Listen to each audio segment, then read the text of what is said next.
ษาบุญญาปารมีธรรม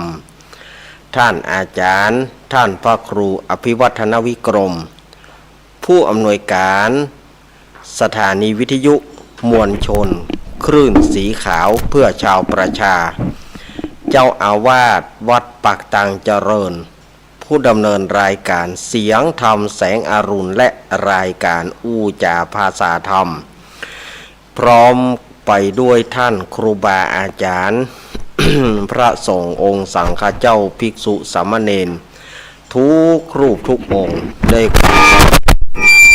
อย่างสูงสุดครับผม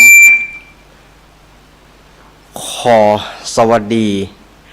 เจแล้วก็ขอแสดงความนับถือลุงหนานป้าน้อยหนุ่มผาจ่อตัวยขอเจริญปอนคณะสัทธาญาติโยมต่างหลายมาแล้วเน้อรายการสารธรรมยามบ่ายยามแรงในช่วงของธรรมะเพื่อชุมชนในวันนี้ปิกมาปะกันแล้ว เป็นประจำกู้วันอังคารเฮานัดปะกันที่นี่มวลชนคลื่นสีขาวเพื่อชาวประชา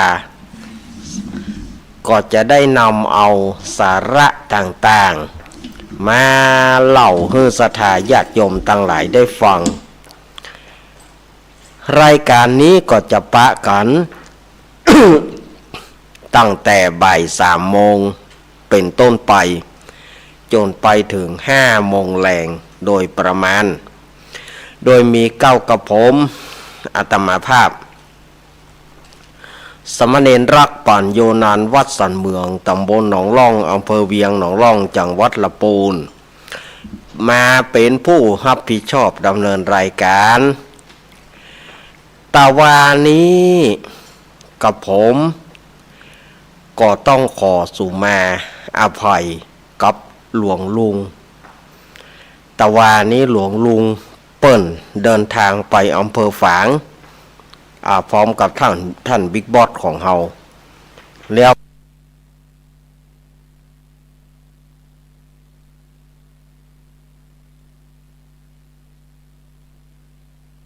ก็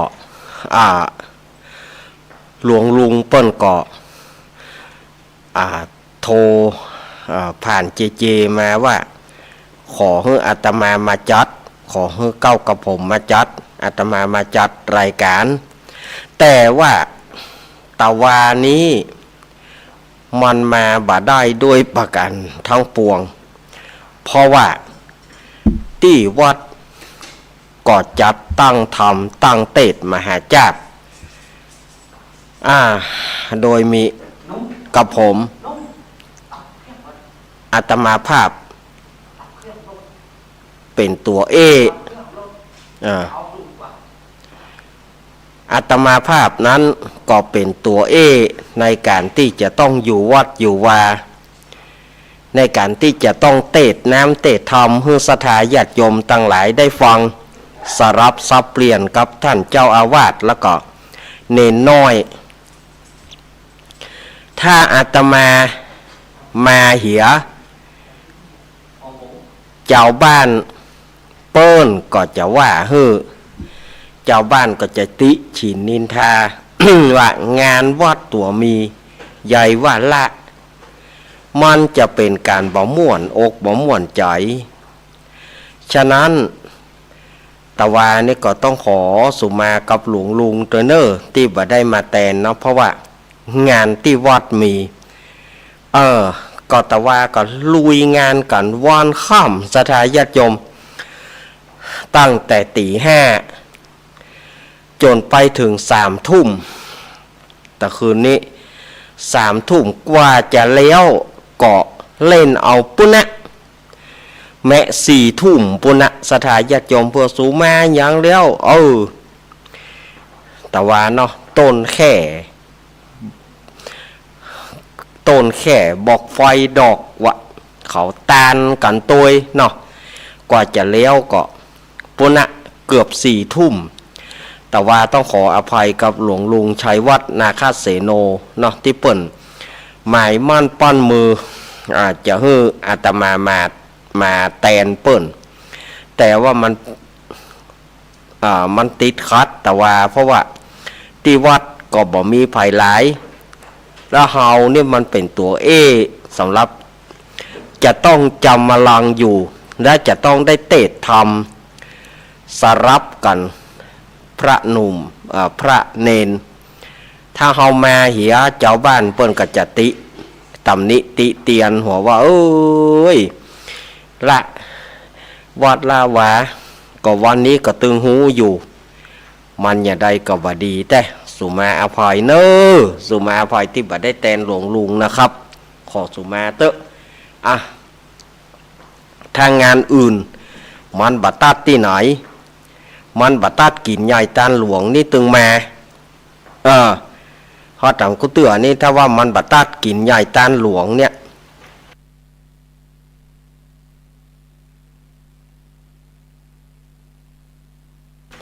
งานกินใหญ่ตานหลวงเนี่ยเฮาก็ฮู้กันเนาะถ้าว่างานกินใหญ่ตานหลวงมีก็มันเป็นงานที่เฮาหลีกเลี่ยงบ่ได้เฮาจะหนีออกแม้มันก็บ่งามบ่ดีเพราะว่ามันเป็นงานใหญ่งานหลวงสำหรับวัดวาอารามก็ในครั้งนี้ก็ขอสุมาอภัยกับหลวงลุงตัวเนาะทางงานหน้ามันบ่ไปตัดกับประเพณีบ่ไปตัดกับกินใหญ่ตานหลวงก็มาได้ครับถ้ามันตัดกับกินใหญ่ตานหลวงเนี่ยก็ผมก็ทำใจลำบากเนาะสุมาอภัยด้วยนะครับเนอะรายการนี้ก็จะปะกันต่างสถานีวิทยุต่างๆดังนี้สถานีวิทยุคลื่นพระพุทธศาสนาการศึกษาและวัฒนธรรม 104.50 วัดฝ่ายหินตำบลสุเทพอำเภอเมืองจังหวัดเชียงใหม่โดยเมตตาธรรมของท่านอาจารย์ท่านพระครูสมุวิศวัตวรกิจโจ104ก็บ่ได้จัดตัวเปิ้นวันเสาร์อาทิตย์ที่ผ่านมาสุมาท่านอาจารย์วิศวัตด้วยนะครับเนอะบ่ได้มาจัดตัวเพราะว่างานโอ้ยงานกฐินงานตั้งธรรมเนาะเหนื่อยโยมอุดหุดเลยวันนี้ถึงถ้าบัดใจวันตัวเก่านี่ก็ตึงมาแต่วันนี้นะกึดยากจะมาบัดวันนี้นี่แต่ว่ามันเป็นงานของตัวเก่าเนาะจำเป็นได้มาแต่ขอสุมาท่านอาจารย์วิศวัตด้วยนะครับสถานีวิทยุวัดพระบาทอุดมน้ำบ่อสาวาตำบลเวียงอำเภอฝางจังหวัดเชียงใหม่ 100.25 หรือว่า 100.25 เมกะเฮิรตซ์โดยเมตตาธรรมของพระเดชพระคุณหลวงพ่อสุจิตตานุรักษ์ด็อกเตอร์ท่านอาจารย์จำเริญโชติธรรมโมและก็ตุปิสุเทพ สถานีวิทยุธรรมะของชุมชนห้วยตองสักเรดิโอ 98.75 เมกะเฮิรตซ์ตั้งอยู่วัดห้วยตองสักตำบลขวงเปาอำเภอจอมทองจังหวัดเชียงใหม่โดยเมตตาธรรมของหลวงพ่อวาปีวรมานิตแล้วก็ท่านอาจารย์ชวริตชยวังโสสถานีวิทยุมนต์เสียงธรรมตั้งอยู่วัดบุพารามตำบลจ้างเขิงอำเภอแม่แจ่มจังหวัดเชียงใหม่ 106.25 เมกะเฮิรตซ์สถานีวิทยุบ้านทุ่งเรดิโอ 89.50 เมกะเฮิรตซ์โดยการถวายเวลาของโยมป่ออุดมแม่เทียมวันพุทธวงศ์สถานีวิทยุวัดศรีปันเงินเรดิโออำเภอสันปะตองสถานีวิทยุแม่วางเรดิโออำเภอแม่วางจังหวัดเชียงใหม่สถานีวิทยุบ้านแป้นเรดิโอจังหวัดลำพูนและก็สถานีวิทยุวัดบุญญาวาสวิหาร 106.50 เมกะเฮิรตซ์จังหวัดลำปางนี่ก็คือสถานีวิทยุต่างๆที่เปิดรับสัญญาณในภาคบ่ายภาคแรงนี้ มาปะก่อนวันนี้เป็นวันอังคารที่28 พฤศจิกายน พุทธศักราช 2566 เดือนยี่เหนือเดือน12ใต้แหมมานี่1 ค่ำพอมา1 ค่ำแล้ววันใจยเลิกใจการบ่ได้สถาญาติโยมวันนี้เป็นวันใจยเลิกนะจางเกี่ยวขึ้นสู่โรงคำแต่ว่ามันไปตัดกับวันเสียประจำเดือนยี่ก็จ้อยว่องไม่ได้กิน ใช้การไม่ได้มุ้ยสลุยกุ้ยมุ้ยสลุยกุ้ยไปเลย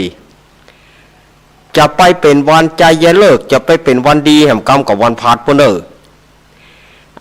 วันพุธก็บ่เหมาะนะฟังธรรมกลางป่าจ้าวันฮือนี่เหมาะล้างมือท่าคอยกินล้างมือท่าคอยกินดอกญาติโยมจะเอาอย่างใดก่อนล้างมือท่ากินน่ะปัดต้องอย่าปัดมือสว่านั่งท่าแปรละแวกนั่งกินได้เลย ว่าต้องได้เยี่ยงอย่างวันนี้เป็นวันสบายที่สุดล้างมือท่าได้กินล้างมือท่าคอยกินเนาะ ก่อนที่อาตมาภาพจะได้เสนอสาระธรรมะต่างๆนั้น อาตมาภาพก็ขออนุโมทนากับศรัทธาญาติโยมที่ส่งปัจจัยไปร่วมงานกฐินที่ผ่านมาในวันที่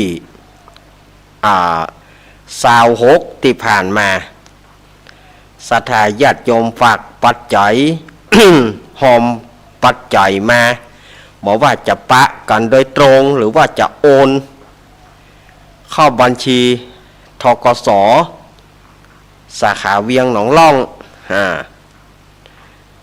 ส่วนมากจะโอน ส่วนมากจะโอนมาแม่สุกเกี้ยวคำอ้วนแม่กรกำมลแม่หลวงบัวคำจันลอย7 ยอดแม่กันดาศรีเนตรแล้วก็หลายท่านที่ห่วมทำบุญมาแม่จันเรือนสายแม่เดือนเพ็ญทิมวางแม่อมราวงแหวนมุนี่ท่านตั้งหลายท่านนะที่เปิ่นหอมมาเนาะก็เลี้ยวอกเลี้ยวใจและศรัทธาญาติโยมตั้งขึ้น104ก็ลุงหนุยแล้วก็หลายท่านที่เปิ่นได้ร่วมทำบุญมาอนุโมทนาสาธุศรัทธาญาติโยมตั้งหลายตัวงานก็ลุล่วงไปด้วยดีศรัทธาญาติโยมก็ไปกันนักปลากันหลายก็ต้อนรับขับสู้ก็บัดทั่วบัดถึงกันป่อเมืองเกี้ยวแม่มาลีน้องสาวอาตมาภาพสายฝนก็มาห่วมตัวก็บ่ได้ตักไทยบ่ได้อู้ได้จากันดีหลายท่านบ่ได้ตักได้ตายก็สุมาอภัยตัวอย่างว่านั่นเนาะงานมันมีแล้วก็ วิ่งหันวิ่งนี่พอดีวันนั้นก็อาตมาภาพก็ฝังไปปอนโฮงตาลตัวโฮงตาลเป็นโฮงตาลก๋วยเตี๋ยวโฮงตาลน้ำเปิ่นมาตาลก็ฟังวิ่งมาแล้วก็โยมแม่ของอาตมาก็มาร่วมทำบุญโดยก็ต้องไปดูแลโยมแม่อาตมาตัวแล้วก็วิ่งใต้วิ่งเหนือบุตรก็เขาลากไปโฮงตาลนั่นบุตรก็เขาลากไปโฮงตาลนี่อาจจะไม่ได้ตักตายทั่วถึงกันเนาะสุมาอภัยตัวก็ล่วงไปด้วยดีเนาะศรัทธาญาติโยมก็ได้ปัจจัยตึงมวล695,764 บาทได้ปัจจัยตึงหมดเนาะ695,764 764 บาทตึงหมดตึงมวลนะแล้วก็ผ้าป่าเปิ้นมาตอนแรงแถมโดยการนำของโปสอุยยูนโปอุยยูนสุวรรณล่าเฮียสเนเจปทุมทิพย์ร้านปทุมทิพย์ปอสีมูลแม่แดงหลวยแล้วก็ลูกหลานเปิ้นแถมก็ห่วมหอมกันมาทำบุญกันมาแถมแต่ในตอนแรงเนาะตอนแรงนี่ก่อนตอนหับขับสู้กันไปเลี้ยวกันไปต่อไปก็งานใหญ่ของอาตมาก็ปวนเนอร์31 มีนาคม31 มีนาคมแล้วก็1 เมษายนนี่ก็จะเป็นงานประเพณีส่งน้ำพระธาตุเจดีย์พบโชคทวีสลีสันเหมืองงานส่งน้ำพระธาตุเจดีย์พบโชคทวีสลีสันเหมืองก็ปีนี้เลื่อนออกเลื่อนลงมาจากเลื่อนขึ้นมาจากวันที่15-16 เมษาเพราะมันตรงกับวันพญาวรกับวันปากปีมันอิด มันอิดตุหลวงศรัทธาเจ้าบ้านมาปรึกษาหารือกันแล้วก็ว่าเอาวันที่1 เมษาเอาก่อนปีใหม่13 วันก่อนสงกรานต์นะก่อนสงกรานต์ก่อนปีใหม่13 วันก็เลยลงมติกันแน่นอนละวันที่31 มีนาคมแล้วก็1 เมษายนก็จะเป็นงานประเพณีส่งน้ำพระธาตุเจดีย์พบโชคทวีสลีสันเหมืองอันนี้ก็เชิญชวนคณะสัตยาติโยมอันนี้มันยังก็จริงกับมันยังก่อยอยู่นะเมษาพวกก่อนปีหน้าก็ประกาศไปไว้เรื่อยๆเพื่อว่าสัตยาติโยมเปิ้นจะได้มาห่วมมาแหมกันน้องเจิญเจริญปอนแต่ส่วนที่งานก้อยนี้แถมกรรมนี่ก็คืองานที่สถานีวิทยุที่ห้องส่งวัดปากตางเจริญเฮานี่ที่ตั้งห้องส่งวัดปากตางเจริญก็คือในวัดปากตางเจริญเนี่ยเปิ้นก็จะมีการ สวดอิติปิโส108 จบเป็นประเพณีประจำกุปีในวันจันทร์ที่11 ธันวาคมหนาวกันแล้วเนาะได้มาโต้ลมหนาวกันแล้วนะศรัทธาญาติโยมหอยมีข้าวจีข้าวหลามเนาะ เนาะเปิ้นอาจจะมีข้าวจีข้าวหลามมีมันเกี๊ยวมีอย่างมาเผามาจีกันเนาะเนาะปีนี้ก็เปิ้นจะสวดอิติปิโสประมาณเมื่อค่ำเนอะเมื่อค่ำมาเพื่อก็จะมีการสวดอิติปิโสตอนเจ้าเพื่อก็จะสืบชะตาสโลงน้ำพระเจ้าตันใจช่วงภาคเจ้านี่ก็ศรัทธาญาติโยมก็จะไปลืมเนอะ มาห่วมกันงานประเพณีสำคัญซึ่งเฮาขาดไปประมาณ 2-3 ปีเนื่องจากโควิดโรคเข้าวิดแรงแก่งวิดหม้อ ไผ่บ่ห่อโดยก้นนั่นน่ะเข้าวิดแรงแก่งวิดหม้อขอไฟห่อก็บ่ฮื้อนะช่วงแล้วไปนี่เนาะโควิดมันวิดแต่นะสถาญาติโยมโควิดนี่มันวิดแต่นะวิดตั้งเยิงตั้งย่างซบเซาไปตามกลางกันเนาะเพิ่งพบว่าโควิดเขาก็จ้างว่านะเนาะโควิดโอ้ป้อมได้ไปทางใดล่าต่างล่าพี่น้องป้อมหูจักกันเขาล่าต่างล่าเอาขัวเอาพี่น้องก่อนกาฝ่ายกาเอาเข้าไปส่งให้เขายั่งเขาเป็นนักโทษในสถานญาติโยมนี่เนาะหอยยาวมันใจคนน่ะขนาดสตางค์ขนาดเขาซื้อกาแฟซื้ออย่างนี่นะ เอาสตางค์ให้เขาย่ำห้าเพราะเขากลัวโควิดติดเพื่อเขาเอาไปตามนอกเขาแล้วก็ถ้วยแบนเขาควบ เอาสตางค์ตามเอาถ้วยแบนเขาควบโทรเขาอันที่ถ้วยแบนควบแล้วนะ ที่ถ้วยแบนควบฮะเนอะปืดเอาเตอะดูจะกำว้าวเขาย่ำกำนะกัวดูคณะเขาตังเพื่อเขาได้นะ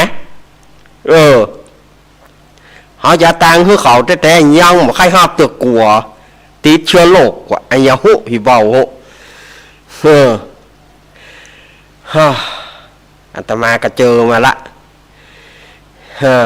เจอมาละปอละชั่วชีวิตอาตมานี่บอกขอปะแหมละเนอะอย่างอี้นะมันเป็นแต่ตายเลยก็ดีนั่นนะสถาญาติโยมเนาะเป็นแล้วก็รวดตายนะอย่างแสงสุรีรุ่งโรจน์นะนั่นเราเติงเลี้ยวจ่อยแต่ละ มันต้องได้หย่างลากไปเผาเหี่ยวบ่มลากไปเผาเหี่ยวบ่มเลี้ยวจ่อยมานี่อย่างเขาเป็นนักโทษเอาห้อยเขาพอล่าตามล่าไอ้มือสุมาเตอที่จับประตูนะคนเมืองเขาว่าคนเมืองเขาว่าอย่างก็มือวอกประตูนะมีกระถงห้วยมีกระถงห้วยตึงยังทั้งยังขอฮือเฮานะขอใส่ถุงห้วยโอ้ไข่ประตูแมวโอ้ยกูไปอย่างอีลำเรือเนาะอันนี้ก็เปิ้นจะเริ่มปีนี้รู้สึกว่าจะยิ่งใหญ่เนอะวัดปากตางเจริญปีนี้นะท่านบิ๊กบอสว่าแก้เพชรเถียกับเราท่านบิ๊กบอสว่าแก้เพชรที่บัดได้จัดมาเป็นจะเป็นหน้า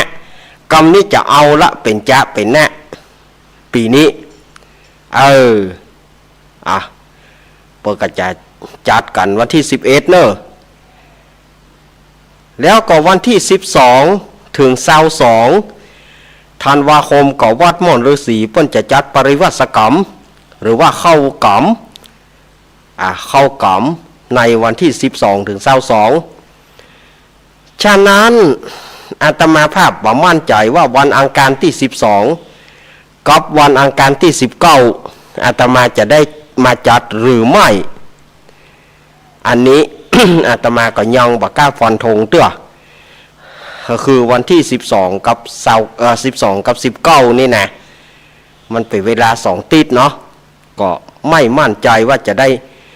จัดก่อนเนอะ2อังคารนี่นะแต่ว่าอังคารหน้าได้ปากันอยู่นะอังคารที่5วันพ่อแห่งชาติวันการหน้านี่ปากันอยู่นะวันพ่อแห่งชาติอังคารหน้าเฮาเนี่ยยังได้ปากันอยู่แต่ว่าอังคารในเนี่ย12กับ19นี่ไม่มั่นใจเนอะถ้าได้ก็ถ้าฟังกันก่อนเนาะเอาแล้วบ่ศรัทธาญาติโยมเหยเมื่อมาปะกันแล้วดูอารัมพบทไปนักลำไป อารัมพบทนักลำไปการงานอันใดก็ไล่ติ ฮันโดบัดเดี๋ยวนี้นะศรัทธาญาติโยม3:25ล่ะอาตมาภาพก็จะน้อมนำพระธรรมเทศนามหาจาตุเวสสันดรชาดก กันที่9คือกันมัทธีหรือว่ากันมัทสี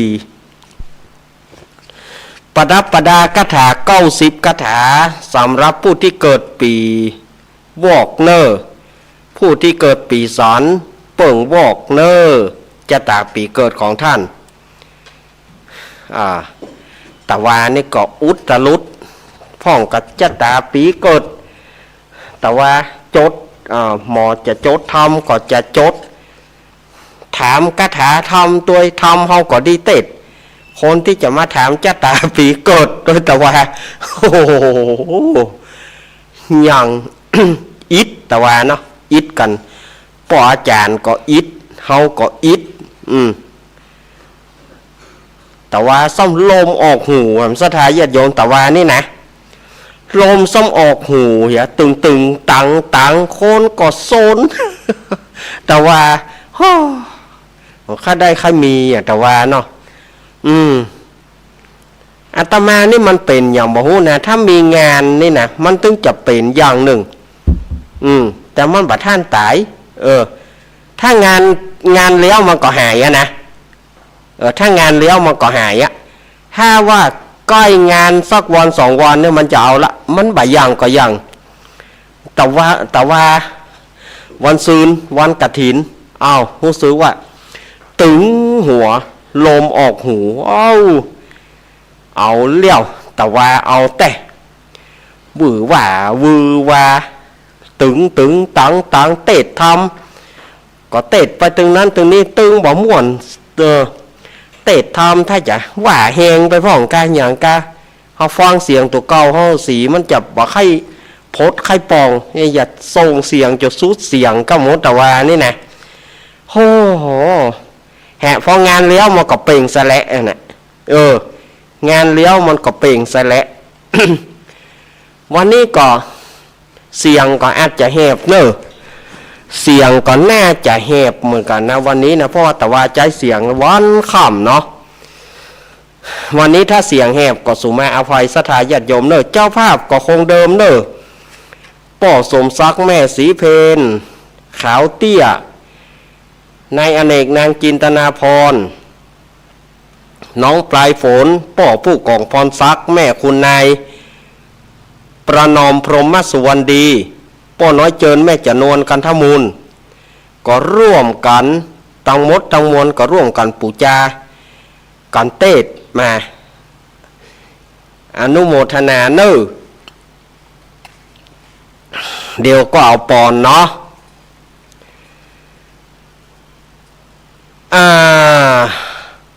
เอาวันไปมีเตียนแท้จุดเลยจุดไปกระถาธรรมเนาะ90 เล่มไผมีเตียนแท้จิเลย เขาตามพังปฏิทินได้ก็90 ดวงได้หมดอะโชดช่วงชัชวานเนาะวันนี้ที่ไหนจะมีลอยกระทงกับโมเนอ วันนี้นะที่ไหนจะมีลอยกระทงโมเนอวันนี้เอาฟังธรรมดีกว่าเนาะเลยเวลาไปนักเนาะ นะโมตัสสะภะคะวะโตอะระหะโต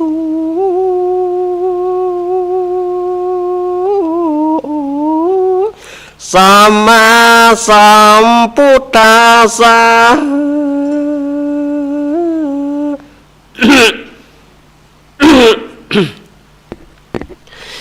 ยังปันนาตังรัญญามหาปาตาวิงอุณนะเตตัวพระมานาสาปิญญาปุนเตสุตินเนสุยาวาพระมาโลกะ เอกาโกละหารังจาตังอาโหสีลำดับธรรมเทศนามาเถิงมาที่กันทวนก้าวอันพระพุทธเจ้าหากเทศนามาส่วนอันว่าพญาทรัพย์วันอยู่ตันยันอันใดอันพาเสดอันโพธิสัตว์เจ้าโตลำเลิศหากพาธานาเอาดังอันปิญญาพุนเตสุตินเน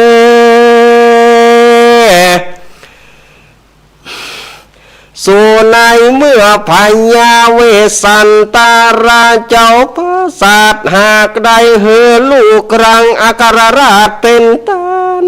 เมื่อได้ดังอัน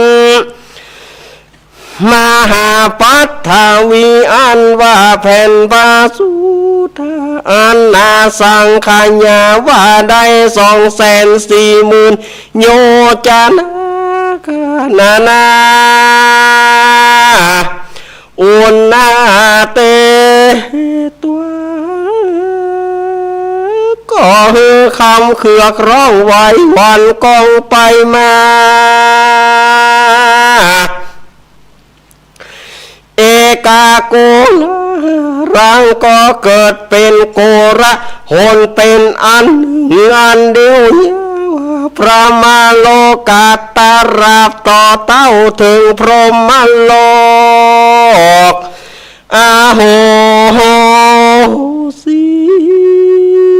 ก็เกิดมีปัทถวีไววะวาดด้วยได้เฮือลูกรังอาคารราชเป็นตาลแก่พระมนาจารย์ปู่เท่าอันข่มเต้าเขาขอนั่นแลเทวาตาอยู่ส่วนว่าเทวดาตั้งหลายหมู่อันทวนนาอยู่หิมมาปานสุตัวได้ยินเสียงสารแห่พายแห่งงาเกี่ยวแก่นไทยสองสาลีพระบุตรีจำกว่าพรำเท่าดาจำไปเทวดามีหัวใจปานจักแตกคอนหายแรกกังวลโกราหุนมีมาเทวดาจริงออกปากเขียนจากกันว่าฉันนี้พี่กาวานางราชมาทีสาลีผ่านแผ่วมาถึงกูเกี่ยวเมื่อยามวันร้อนนางบอกหันสองโสพันพี่น้องเกี่ยวร่วมต้องแม่อุด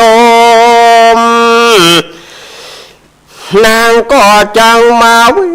ตาวุ่นโศกเศร้ากันนางหูว่าพระฮือลูกเต่าเป็นตา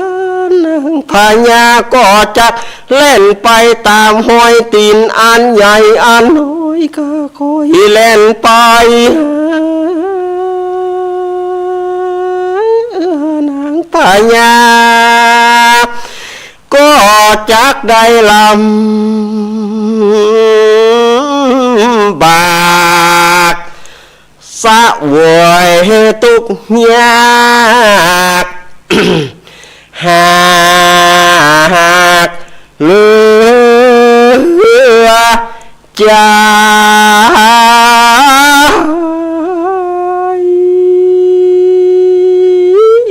จินแล้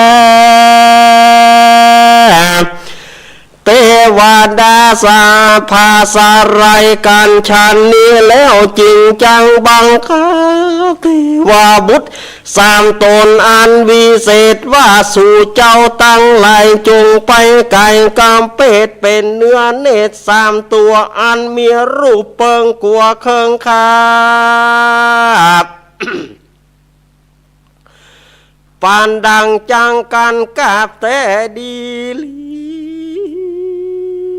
ตนหนึ่งเป็นดังราชาสีแลเสือคงห้องเสียงทรงนันเนือง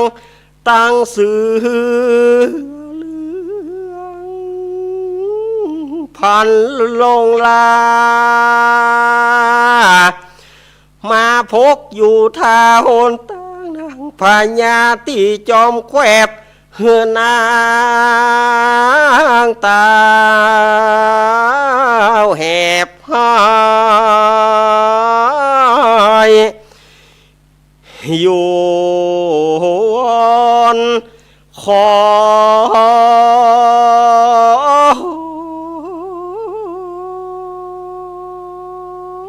แด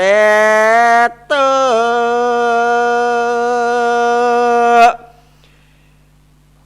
เอาละเนาะค คันจะเตะไป ฟังเสียงตัวเก่าแล้วมันจะไปบ่ได้มันจะเสียอรรถรสในการฟังของญาติโยมเฮาก็เปลี่ยนเอามาเป็นเหล่าดีกว่า เหล่าทำดีกว่าเนาะว่าทำการมาทีหรือว่าการมัสีนี่เป็นอย่างใดถ้าเฮาเตะไปอย่าหมด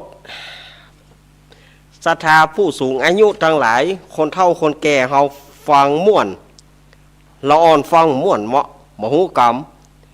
ค้านเฮาจะว่าเล่าไปละอ่อนม่วนคนเฒ่าคนแก่แย้งมาเหมาะบ่ม่วนทีนี้เฮาก็เอาเกิงกลางกันไหมเอาเกิงกลางกันไหมเนาะปานเกิงกลางกันเด็กฟังได้ผู้ใหญ่ฟังดีเกิงกลางกันมือได้เสียเหลี่ยมกันใจความของทำกันมาทีนี้มันก็ต่อเนื่องการกุมารบันการกุมารบันที่ว่าพระเวสสันตรสีเฮือตาลเจ้าจารีน้องกันหาแก่พรามชูชกแผ่นดินไหวแผ่นดินวันสตานลั่นไปมา แผ่นดินสังขยาอันนี้เปิ้นสังขยาคะเนไว้อยู่นะว่ามีถึง 240,000 โยชน์คะนาก็คือคะเนนั่นนะว่าคะเนว่ามันจะได้ตะอี้240,000 โยชน์ก็ไหววันสตานลั่นไปมาเกิดโกระหนมีมากฟ้าห้องแผ่นดินคางคำว่าโกระหนตัวเนี้ยมีตึงฝนมีตึงลมฟ้าแม่ฟ้าห้องฟ้าผ่าเกิดโกระหนก้องไปถึงพรหมโลกดูพระมหาสัจเจ้าพระเวสสันตรสีฮื้อตาลลูกในครั้งนั้นแผ่นดินกาฟ้ากาไปถึงจันพรหมโลกคละคลื่นไปหมด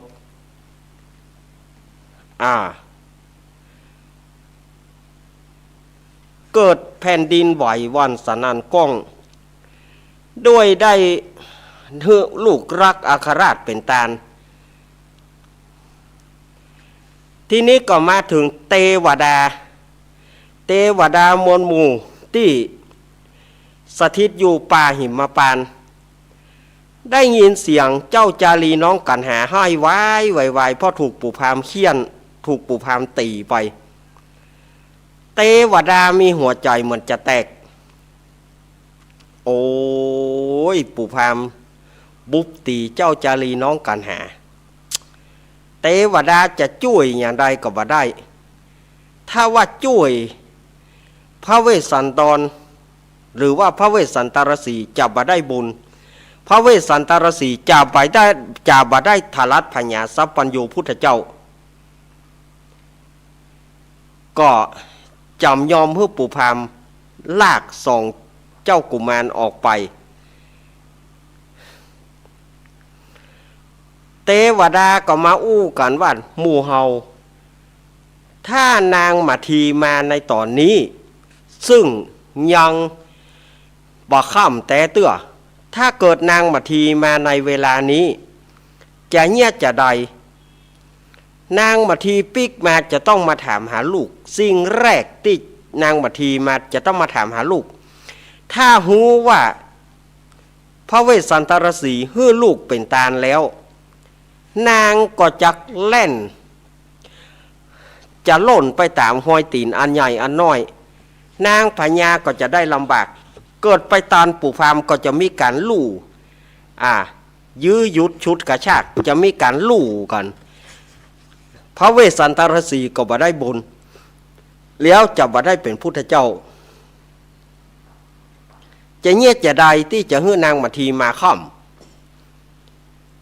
เทวดาตั้งหลายก็เลยบอกคือเทวบุตร3 ตน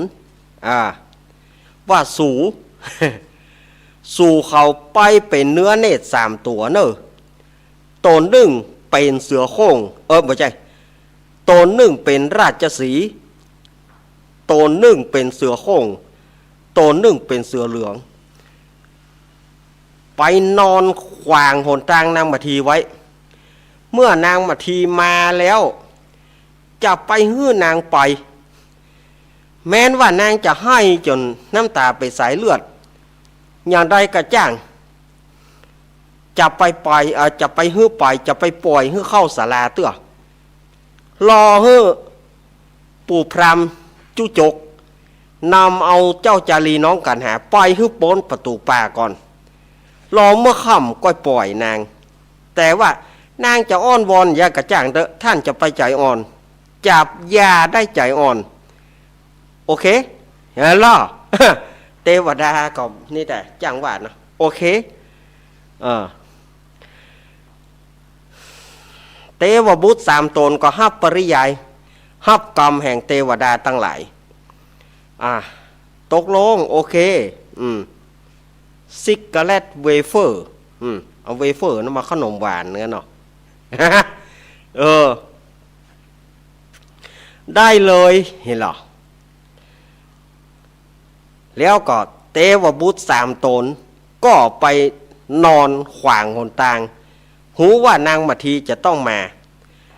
บางคนอาจจะสงสัยว่านางมาทียังบ่เลี่ยงที่อื่นก็มันมีประตูทางที่จะเข้าสู่อารามนะมันมีทางเดียวนอกนั้นมันเป็นหนองสละโบคารณีนางมาทีจะไปบ่นอกนะก็เป็นป่าไม้อึบตันนางมาทีไปบ่ได้มันมีหนทางซื่อนั้นทางเดียวบางพ่องก็เข้าไปนั่งมาทีเขาจะเลี่ยงรู้เขาจะไปที่อื่นรู้เขาไปแต่มันมามีที่ไปมันเป็นป่าลูกอุกหนาสถานญาติโยมอันนี้มันเป็นป่าลูกอุกหนานั่งมาทีไปมันได้มันมีที่ห้ามที่เดียวแล้วก็หนทางน้อยที่เดียวด้านที่จะให้นางมาทีเข้าไปสู่ศาลาปณศาลาทีนี้ก็ย้อนมาถึงนางมาทีวันนั้นก็ได้ไปหาผลหมากลากไม้ฟ้าห้องฟ้าแมบฟ้าผ่าไปกุจุกำจุไปฟ้าแมบจุกำจุไปเหลียวไปจังใดก็ฟ้าแมบฟ้าผ่าแผ่นดินไหวยึงยังเอานางมาทีบ่เคยปะอย่างอีเสเตือให้หุยอยู่ในป่าอย่างอีลำเหลือมันเกิดอย่างขึ้นเนาะแผ่นดินอย่างมาไหวมาหวานฟ้าก็มาห้องสายฟ้าบ่กวนแมบก็มาแมบอย่างใดนี่เอาลูกกูจะอยู่อย่างใดนี่เอาผลละหมากลากไม้ก็บ่ได้อย่างสักอย่างเอาอย่างใดอันเหตุการณ์อย่างอี้จะเกิดขึ้นกับลูกหรือว่าจะเกิดขึ้นกับพระเวสสันตรสีอย่างใดเนี่ยจะปิกก็บ่ได้ฟ้าแม่ฟ้าห้องกุจุกรรมจุไปบปอเทวบุตรเทวดาที่รักษาป่าไม้แห่งนั้นก็ซ้ำมาโดนบันดาลให้มืดโดนบันดาลให้นางมาทีหลงทางตั้งเหนือก็บ่ใจใต้ก็บ่ถูกวันตกก็บ่ถึงวันออกก็บ่ใจนางมาทีซ้ำไปหลงป่าแถมป่าก็มืดอึบตันไปหมดเอาตะวันก็ค่ำละเนี่ยใดเอานางมาทีก็พยายามที่จะหาลูกไม้หัวมันอันพอต้นไม้ที่เคยเอาหน่วยต่างๆก็บ่มีเพราะว่าถูกลูกขาเทวดาบังตาบ่ฮื้อหันลูกไม้บ่ฮื้อหันผลไม้ต้นไม้นี่เนาะกูเตือนี่กูมาตั้งนี่ปะเลอะปะเตอวันนี้นี่ป้อยว่าหาหน่วยบ่ได้หาลูกบ่ได้ต้นไม้อย่างอีมันเป็นอันอย่างมาบังหูบังตาคูดหัวมันคูดได้ก็ตกขี้ดินเหี่ย คูดได้ก็ตกขี้ดินตานางก็ขมิ้นยิกเอาอย่างใดเห็นนี่อินดูจารีกันหาอยากกินข้าวจะยิ่งอย่างใดตะวันก็ค่ำลูกไม้หัวมันก็ยังบ่ได้เตื้อ อันโหนตางก็ปิกบ่ได้แย่งใดนี่กว่าที่นางจะได้ผลหมากลากไม้ต่างกว่าที่นางจะได้ลูกไม้ต่างๆหัวมันต่างๆก็ป้อค่ำป้อแรงค่ำแล้วตะวันก็จะตกแล้วเอานางก็พยายามเสาะหาลูกไม้เสาะหาผลไม้ได้ผลไม้แล้วก็คุดหัวมันได้หัวมันได้เต็มกระเช้าล่ะได้เต็มกระเช้าหือได้แล้วบ่ฮิล่ะกว่ากูจะได้เนาะกว่ากูจะได้เนาะอันตานี่ก็มาคอมเมนต์เปิ้นว่าขวาร้ายซ้ายดีขวาร้ายซ้ายดีเปิ้นว่าเนาะโอ้ยเฮาก็แก้เพชรเด็กอะขวาซ้ายร้ายดีทีนี้ก็นางมาทีกว่าที่นางจะได้ผลไม้กว่าที่นางจะได้หัวมันก็ปอค่ำและสถาญาติโยมนางก็ฟังออกมากลัวว่ามันจะมืดเตียวมาพอจะเข้าหนทางเนี่ยพอที่จะมาถึงเข้าหนทางสู่ศาลาก็ไปปะเนื้อ3 ตัวราชสีห์เสือโคร่งเสือเหลืองนอนขวางตางนางไว้คางโหห่านั่งมาทีสะดุ้งหมดนั่งมาทีก็ขอเตอปี้ราชสีห์เจ้าป่าปี้ราชสีห์เจ้าป่าปี้เสือโคร่งผู้ใจดีปี้เสือเหลืองผู้ใจประเสริฐขอปล่อยน้องไปเตอะเพราะว่าน้องไข้หาหน้าลูกจะได้กินอย่างก่อบาเดียวนี่พ่อฤาษีจะเอาอย่างให้ลูกกินก็ว่าบ่มีอย่างสักอย่างแย่งได้ขอปล่อยน้องสู่เตอะน้องสู่จื่อมาทีนะน้องสู่จื่อว่ามาทีนะขอเตอะเนื้อ3 ตัวตึงบ่ไปคางอยู่ห้านะโอตาก็เหมือนกับว่าขู่คำรามว่าจะกินนางมาทีก็ขอแต่เนอจะฮื้อไหวก็จะไหวจะฮื้อกลับก็จะกลับขอฮื้อปล่อยน้องสู่เตอบ่เอ็นดูน้องสู่จื่อมาทีกะผลละหมากลากไม้ต่างๆเนี่ย ข้าก็จะเอาป่อนฮื้อคะแนนว่าปล่อยน้องสู่ไปเตอเนี่ยน้องสู่แนะว่าเนื้อเนตร3 ตัวก็ตึ้งไปค้างปากันค้างนั่งมาทีก็ให้สะอึกสะอื้นให้จนน้ำตาไปสายเลือดเนื้อเนตร3 ตัวเขาหู้กันหรอจะไปใจอ่อนเนอะบ่า เตวบุตร3 ตนนั่นนะจะไปห้ามใจอ่อนเนอะบ่า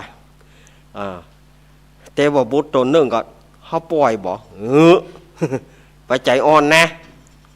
ก็ได้โดนเทวดาด่าหัวโอ้โหก็เลยใจแข็งนั่งมาทีก็ให้สะอึกสะอื้นขอปล่อยน้องเตอะตึงราชสีห์เสือโคร่งเสือเหลืองตึงปล่อยจนถึงมืดแล้วสถาญาติโยมจนถึงมืดเดือนออกพะเลอล่ะวันนั้นเป็นวันเดือนเปงเนาะอย่างตะคืนเนี่ยเนาะเดือนหยิบเปงตะคืนนี่เขามีข่าวลือกันว่าวันนี้เป็นวันแปลกอีหรอที่เปิ่นเขียนส่งในไลน์ของญาติโยมนะญาติโยมก็มาถามเขาจันทร์ซ้อนจันทร์เป็นปรากฏการณ์จันทร์ซ้อนจันทร์เฮาก็บ่ฮู้ความหมายเฮาก็ว่าวันเดือนจับนะวันจันทรุปราคากะถามเขาว่าเฮาบ่ฮู้ความหมายของเขาว่าจันทร์ซ้อนจันทร์เนาะเป็นว่าวันจันทร์แล้วก็พระจันทร์เต็มดวง เขาปรากฏการณ์จันทร์ซ้อนจันทร์เฮาก็มากึดใจว่าเฮาบ่เคยได้ยิน ศรัทธาญาติโยมที่ตะวานี่นะตะคืนนี่นะปรากฏการจันทร์ซ้อนจันทร์เฮาก็ว่าเดือนจับนะกบกินเดือนนะจันทรุปราคาเฮาเขานึกว่าอ่านเขาก็ว่าบาดใจมันบาดใจแล้วมันเป็นอย่างเขาอ่านให้ฟังวันจันทร์พระจันทร์เต็มดวงโอ้มันก็ตึงมีดูอีเนาะ มันก็ตึงมีรู้มันก็มีบ่เหือดบ่ขาดเนี่ยเขาไปจุกันเป็นตื่นข่าวกันหาว่าจะเป็นปรากฏการณ์ไอ้ยอมมาหัวว่ากันไปเอาไปจุกันแล้วก็ไอ้คนที่แชร์กับแชร์ส่งต่อกันไปแชร์ต่อกันไปโดยที่บ่รู้ความหมายของมันหาว่าจะเกิดปรากฏการณ์ประหลาดวะว่ากันไปเฮาก็แปลกใจนะเฮาก็บ่เคยได้ยินไผว่าจะเตือจานซ้อนจานมันเป็นอย่างไรไปว่าเฮาไปอ่านเขาไปอ่านช้อยว่าวันจันทร์และพระจันทร์เต็มดวงเจ้าเฮ้ยสู่เฮ้ยอีเนาะแล้วถ้าอีสู่จะไปแปลกใจอันหยังมันตึงมีหรือมันตึงมีของมันอยู่ห้านแล้วหรือเนาะทีนี้เมื่อหันพระจันทร์เต็มดวงแล้วเนื้อ3 ตัวนี่นะราชสีห์เสือโคร่งเสือเหลืองหนีไปเมื่อหนีไปแล้วนางมัททีก็เข้าไปสู่ศาลาเข้าไปสู่ศาลาเมื่อเข้าไปสู่อาสโลมศาลาก็ไปไขประตูจารีเฮ้ยกันหาเฮ้ยแม่มาแล้วเนอจารีกันหาแม่มาแล้วกุ๊กกิ๊กบ่าเจ๊กะเนาะแม่มาแล้วเนอวะใครพ่อไหนก็ได้ใครพ่อไหนก็ได้ลูกเขามีไหนถ้าไปอยู่กับเสด็จพ่อฤาษีก้านี่นะถ้าจะเล่าตอนนี้มันจบเอาไว้ต่อรอบ2เนาะเอาไว้ต่อช่วงที่2เนาะช่วงนี้อาตมาภาพจะ ไว้นี่ก่อน กำลังม่วนนาห้ามหมุนขึ้นหนีไปไหนเต้อเนอะศรัทธาญาติโยมจะไปหมุนขึ้นหนีไปไหนเต้อนะกระเดียก็ฟังวันนี้อาตมาว่าจะเอาละครมาเล่นเสียบไอ้ลำโพงไว้นาดบะเปียมาสักคำ ว่าจะเล่นละครเพราะญาติโยมเปิ้นขอญาติโยมเปิ้นขอเปิ้นขอให้เล่นละครให้กรรมขอจริงเปิ้นบ่ได้ขอเล่นละครเปิ้นขอเพลงแต่อาตมาจะเอามาประกอบเอาละครเข้ามาประกอบก็เสียบลำโพงไว้แล้วว่ากำเดียวก่อนก็ออกมาก็ว่ามันเบาอันอย่างเบาตรงโยงนี่ฮะกึดกล่อมพดแล้วมาได้ยินป้อน้อยหนุ่มผาจ่อเปิดเพลงซ้ำเป็นเพลงนั้นพอดีนั่นนะฮะแปลว่าเอาลำโพงไปละไว้ปุ้นเหียแล้วก็เสียบได้ละไว้หั่นตายเหตุได้ละศรัทธาญาติโยมมันจะตายกับลืมเนี่ยก็อย่างกระจ้างถ้าเฮาบอกเอาใส่ถุงไว้อีนะเขาว่าลาเซอร์กำเดียวไว้นะลาสากำเดียวก็เดียวเขาก็เอาบัดถ้าฝั่งมันนี่นะบ่ได้ไปละไปเมืองห่อเมืองว้องว่าสุมาเด้อไปไหนไปเบาฮะไฮเซฟกึดบ่พดก็กึดอยู่นะก็เฮาบ่ได้ลืมอย่างนี้ทำกับเปียใส่ถุงมาแล้วนี่ก็มันก็สีเบาๆไว้มันเนี่ยกึดบ่ได้เถอะเห็นไหมป้าน้อยหนุ่มเปิดเพลงป้าน้อยหนุ่มเปิดเพลงสะดุ้งเอาแต่เอาแต่เจ้าเฮ้ยเนี่ยสังขารมันแบบนี้สัญญาแบบนี้นอนไปแล้วนะแบบเดียวนี่นะลืมหั่นลืมนี่มันจึงสารพัดประโยชน์เรื่องความลืมกรรมนี้ไทยอย่าได้ไปไหนไทยได้โจทย์ใส่กระดาษไว้เนาะ ไทยได้โจทย์ใส่กระดาษนะแล้วก็วงเล็บในมุมซองว่าอย่าลืมนี่นะเนาะโจทย์โจทย์ก็ใส่วงเล็บมุมซองอย่าลืมอันนี้มันจะได้สอนตัวเก่าเฮาเนาะไข้หัวอย่างเจก็มันถูกก่อนล่ะมันจะต้องได้อย่างอ่านแล้วนะบัดเดียวนี่นะมาเหรอ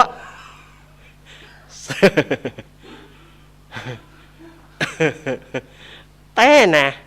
มันบ่ไหวแล้วบัดเดียวเฮาลาสาอย่างมันบ่ได้นะบัดเดียวเนี่ยเฮาเนี่ยไปหน้านี่เฮา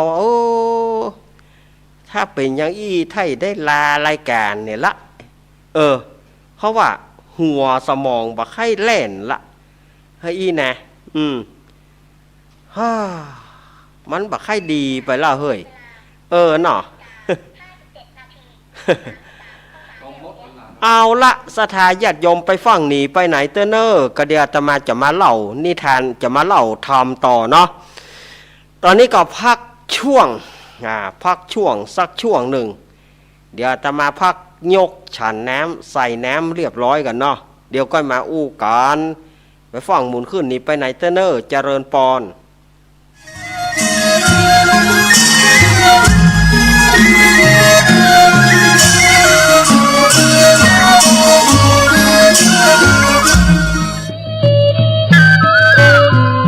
ขอเชิญร่วมทำบุญประเพณีสงน้ำพระเจ้าทันใจและสวดอิติปิโส108จบและสืบชะตาประจำปี 2566 ณ วัดปากทางเจริญตำบลดอยหล่ออำเภอดอยหล่อจังหวัดเชียงใหม่ในวันที่ 11 ธันวาคม 2566 พิธีเริ่มตั้งแต่เวลา 9:39 นาทีเป็นต้นไป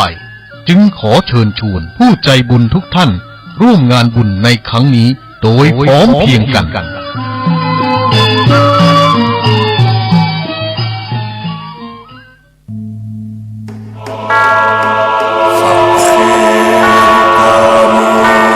สุโขปุญญัสสะอุจโยพระพุทโธดำรัสปัดทุกเข็นการสั่งสมซึ่งบุญทุนบำเพ็ญจะอยู่เย็นเป็นสุขพ้นทุกภัยขอเชิญร่วมงานทำบุญประเพณีส่งน้ำพระเจ้าทันใจและสวดอิติปิโส108จบประจำปี 2566 ปีที่ 14 ณ วัดปากทางเจริญตำบลดอยหล่ออำเภอดอยหล่อจังหวัดเชียงใหม่วันจันทร์ที่ 11 เดือนธันวาคม 2566 เวลา 9:39 นาทีขอเชิญร่วมพิธีสืบชะตาแบบล้านนาและส่งน้ำพระเจ้าทันใจร่วมถวายทานห้องน้ำทันใจจำนวน10ห้องณวัดปากทางเจริญพระสงฆ์29รูปเวลา 11 นาฬิกาถวายภัตตาหารเพลพระสงฆ์เวลา 12 นาฬิกาเชิญผู้มาร่วมงานรับประทานอาหารแบบโรงทานเป็นเสร็จพิธีต่อจากนั้นไปเวลา 18:39 นาทีวันจันทร์ที่ 11 เดือนธันวาคม 2566 ขอเชิญร่วมพิธีสวดอิติปิโส108จบพระสงฆ์300กว่ารูปประกอบพิธีจุดเทียนชัยมงคล108เล่มรอบเจดีย์ปล่อยโคมไฟจำนวน108ดวงณวัดปากทางเจริญตำบลดอยหล่ออำเภอดอยหล่อจังหวัดเชียงใหม่เริ่มเวลา 18:39 นาทีเป็นต้นไปเสบียงบุญในชาตินี้มีหลายอย่างเตรียมเดินทางข้างหน้าต้องหาก่อนยิ่งเดินทางหลายข้ามต้องหาบขอนเครื่องกินนอนมากมายสะพายเต็มเสบียงบุญชาติหน้าไม่กลัวหนักเพียงรู้จักเก็บออกถนอมเข้มบุญกิริยาวัตถุลุอิ่มเอมจะปรีเปรมเต็มหลับด้วยธรรมะทั้งทานศีลภาวนานำพาให้สู่แดนไกลสวงสวรรค์สุขหันษาจะล่วงทุกข์ด้วยความเพียรด้วยปัญญาอภิญญาพาพ้นว่ายวนเวียนใครเสบียงบุญมีมากยามอดน้อยกุศลช่วยส่งเสริมเพิ่มเสถียรเสบียงน้อยลอยหลังดังกำเกวียนดังแสงเทียน ดวงน้อยคอยนำทาง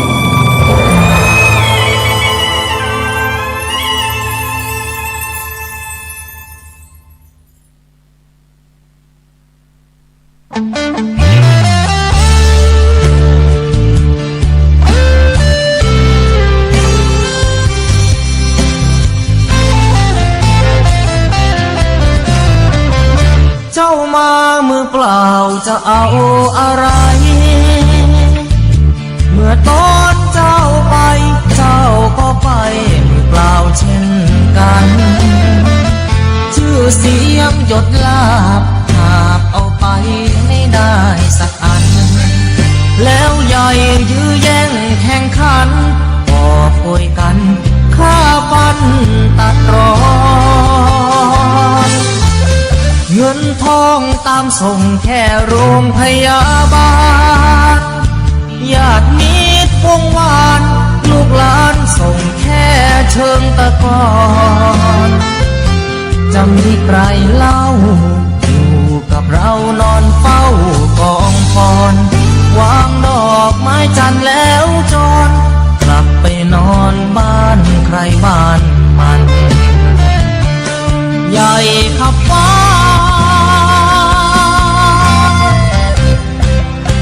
แต่ยังเล็กกว่าฟ้าลงตึกโตโอทงสุดท้ายนอนลงเหมือนกันไปไม่กลับหลับไม่ตื่นฟื้นไม่มีวันชีวิตหลังความตายนั้นนรกสวรรค์ยังรอบาปบุญดีชั่วติดตัวเมื่อตาย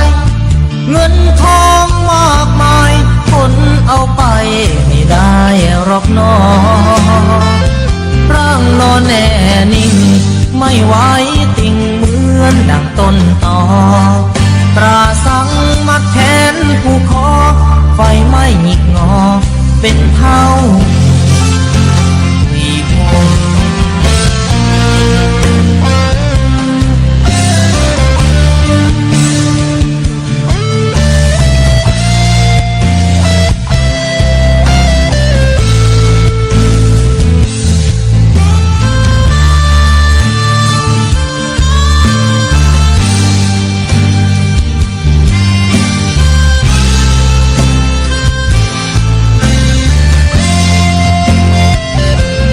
ใหญ่ขับฟ้า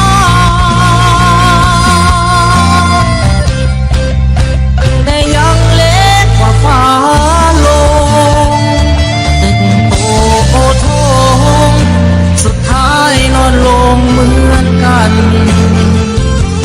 ไปไม่กลับหลับไม่ตื่นฟื้นไม่มีวันชีวิตหลังความตายนั้นนรกสวรรค์ยังรอบาปบุญดีชั่วติดตัวเมื่อตายเงินทองมากมายคนเอาไปไม่ได้หรอกน้อร่างนอนแน่นิ่งไม่ไหวติ่งเหมือนดังต้นตอ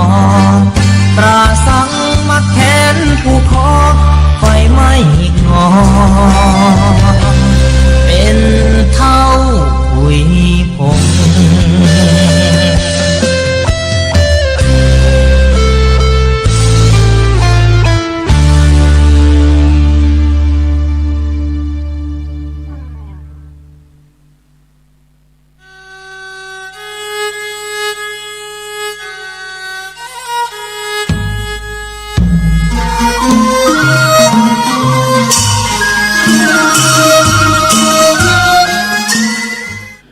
เอาและเนอสถาญาติโยมสาธุชนคนดีเฮาทั้งหลายสุมาเนอะพอมาฉันน้ำแล้วมาเข้ารายการมันจะหิสะอึก มันจะหิสะอึกก็กินน้ำ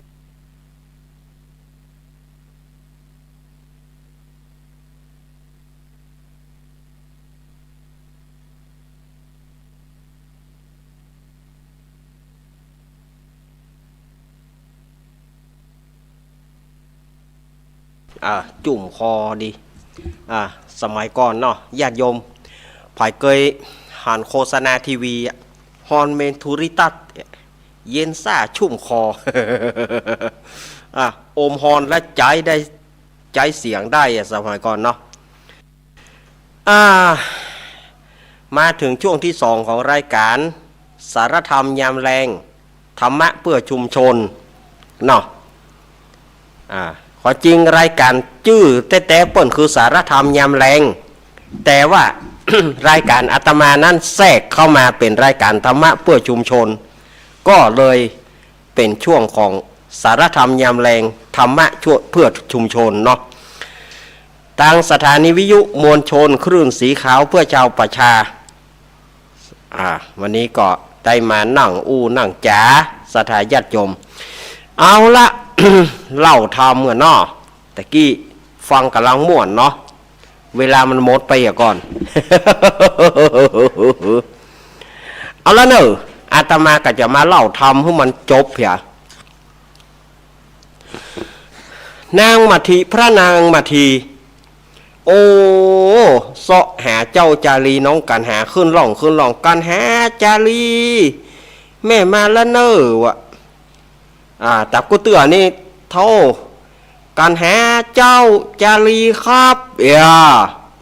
แม่มาละเนอจะลู่กัน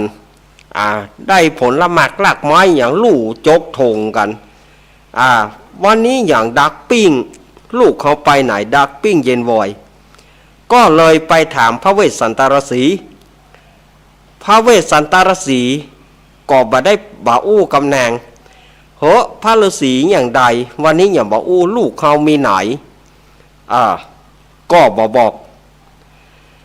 นางก็ว่าพระฤาษีใครหานฆ่าตายกะฆ่ากึดเติงหาลูกฆ่ามีไหนเป็นอย่างได้พระฤาษีวันนี้เป็นอย่างดักจื้อกือเป็นอย่างแหแล้วก็ลูกเขาไปทางใดเหียนางก็ไปเสาะหาแถมไปเสาะหาอย่างใดก็บ่ปะไปไล่ห้องไล่เสาะหาหัวไปตกน้ำตกหนองวะก็ไปเสาะหาไหนก็บ่ปะ ก็ปิกมาถามพระฤาษีก็ซ้ำตึงบ่ปากกำนางในที่สุดนะความฮักลูกเนี่ยก็ทำให้นางสติแตกเมื่อนางสติแตกก็บอกว่าพระเวสสันตรสีบาล่างจะฆ่าลูกแล้วปาดคอลูกดูดกินเลือดเถียก้าพระเวสสันตรสีก็บอกว่ากรรมนี้เนี่ยนางมาทีบ่เคยอู้แต่ว่าวันนี้อย่างนางมาทีมาอู้อย่างอี้แสดงว่านางสติแตกไปแล้วจะต้องกำราบนางก่อน กำราบนางเพื่อนางหูก็เลยด่าว่านางมาทีมาอย่างบาเดียวนี้มาทำไมไม่รักละมาทำไมหา เป็นจะได้มาอย่างบาเดียวนี้ที่ยามเจ้าไปที่ไหนไปเล่นจูกับหมู่ที่ปยาธรกับไปเล่นจูกับหมู่ฤาษีไว้ไปเล่นกับคนป่าคนโดงกันอย่างไรนางมาอย่างเวลานี้เวลาพอดีเข้านอนแต่งมาให้หาลูกยามเจ้ายังมาไปที่ไหนนางก็อู้คือฟังต่างๆพระเวสสันตรสีด่าติ๊กด่านางมาทีด่าด้วยวิธีการต่างๆในที่สุดนางก็บอกว่าพระฤาษีขอไหว้สิ่งศักดิ์สิทธิ์ตัวฟ้าสากลโลกเป็นพยานถ้าข้าได้เป็นญาณขอให้ข้าตายวันตายคืนพระฤาษีบ่เชื่อข้าจะตายให้ได้นะถ้าพระฤาษีอู้อย่างอี้ ข้าจะตายให้พอลูกเขามีไหนว่าต้องมาถามหาลูกพระเวสสันตรสีด่านางต่างๆนางก็หนีไปเสาะหาลูกแถมนะในภาษาธรรมเปิ้นว่าอี้นะ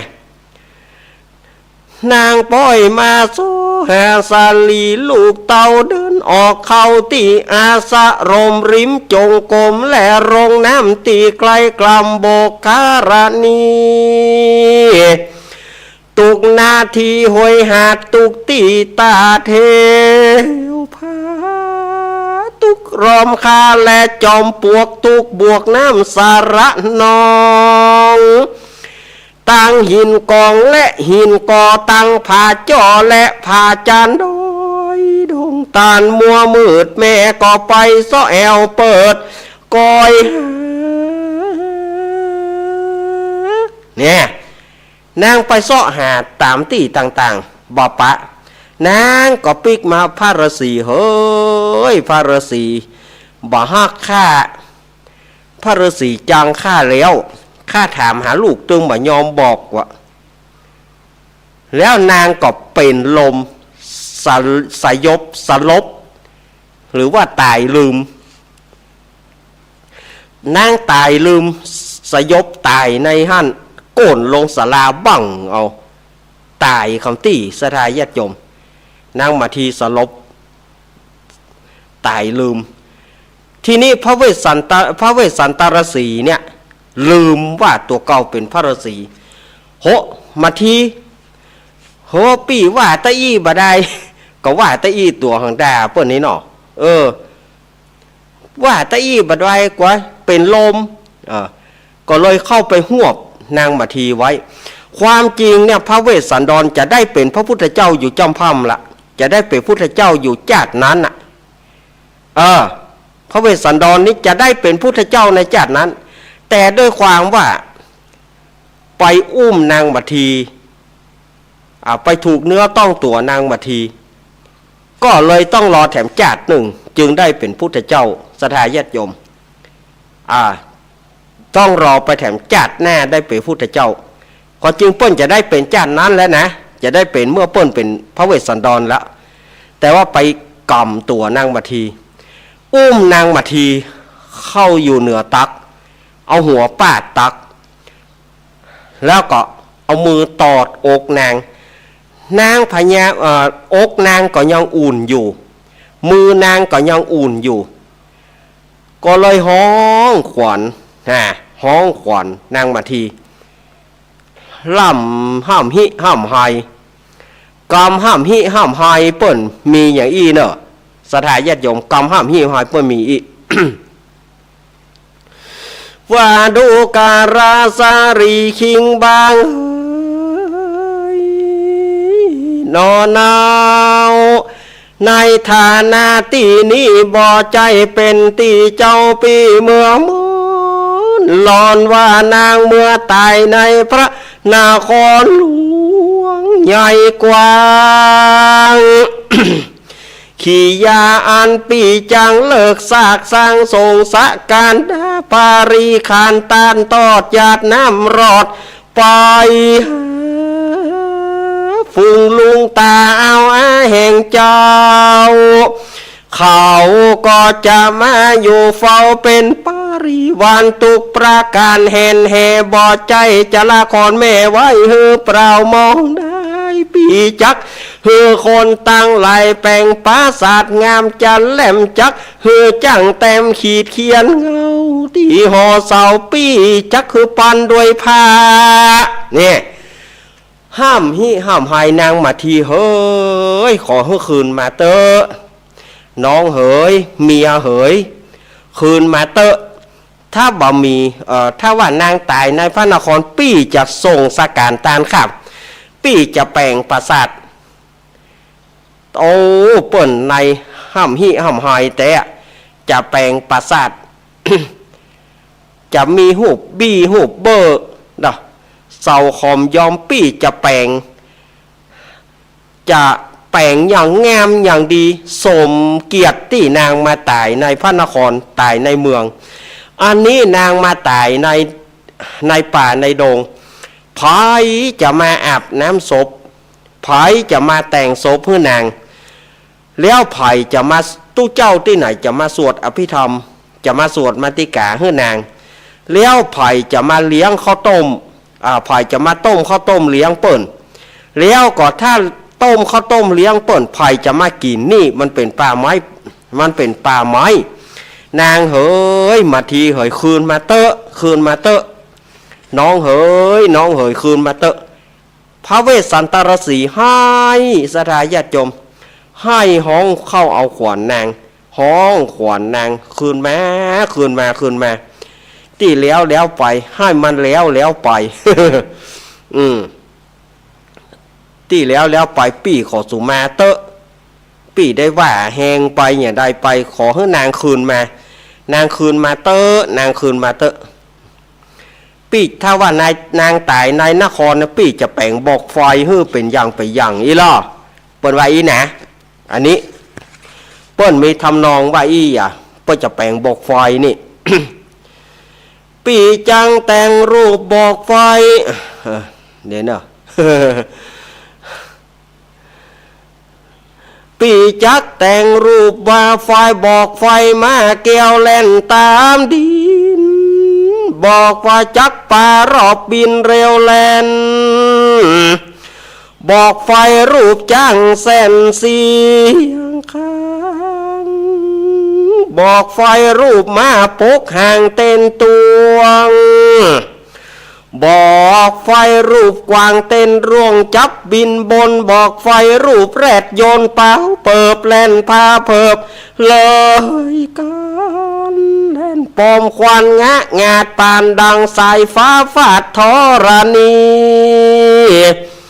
ฝุ่นนาพงทุลีปอมืดกุ้มอากาศกุ้มไปบนหนอากาศปีจักเหือจางปู่จาราแต่งไฟยิงหนไตปีจักแต้มรูปนางสิงอยู่คอยท่าขึ้นขี่ม้าหยาดยิงบ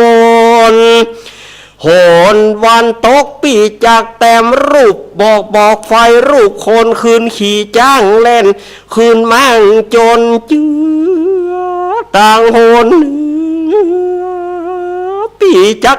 แต่งรูปติบพญาธรและนางฟ้าขึ้นขี่ม้า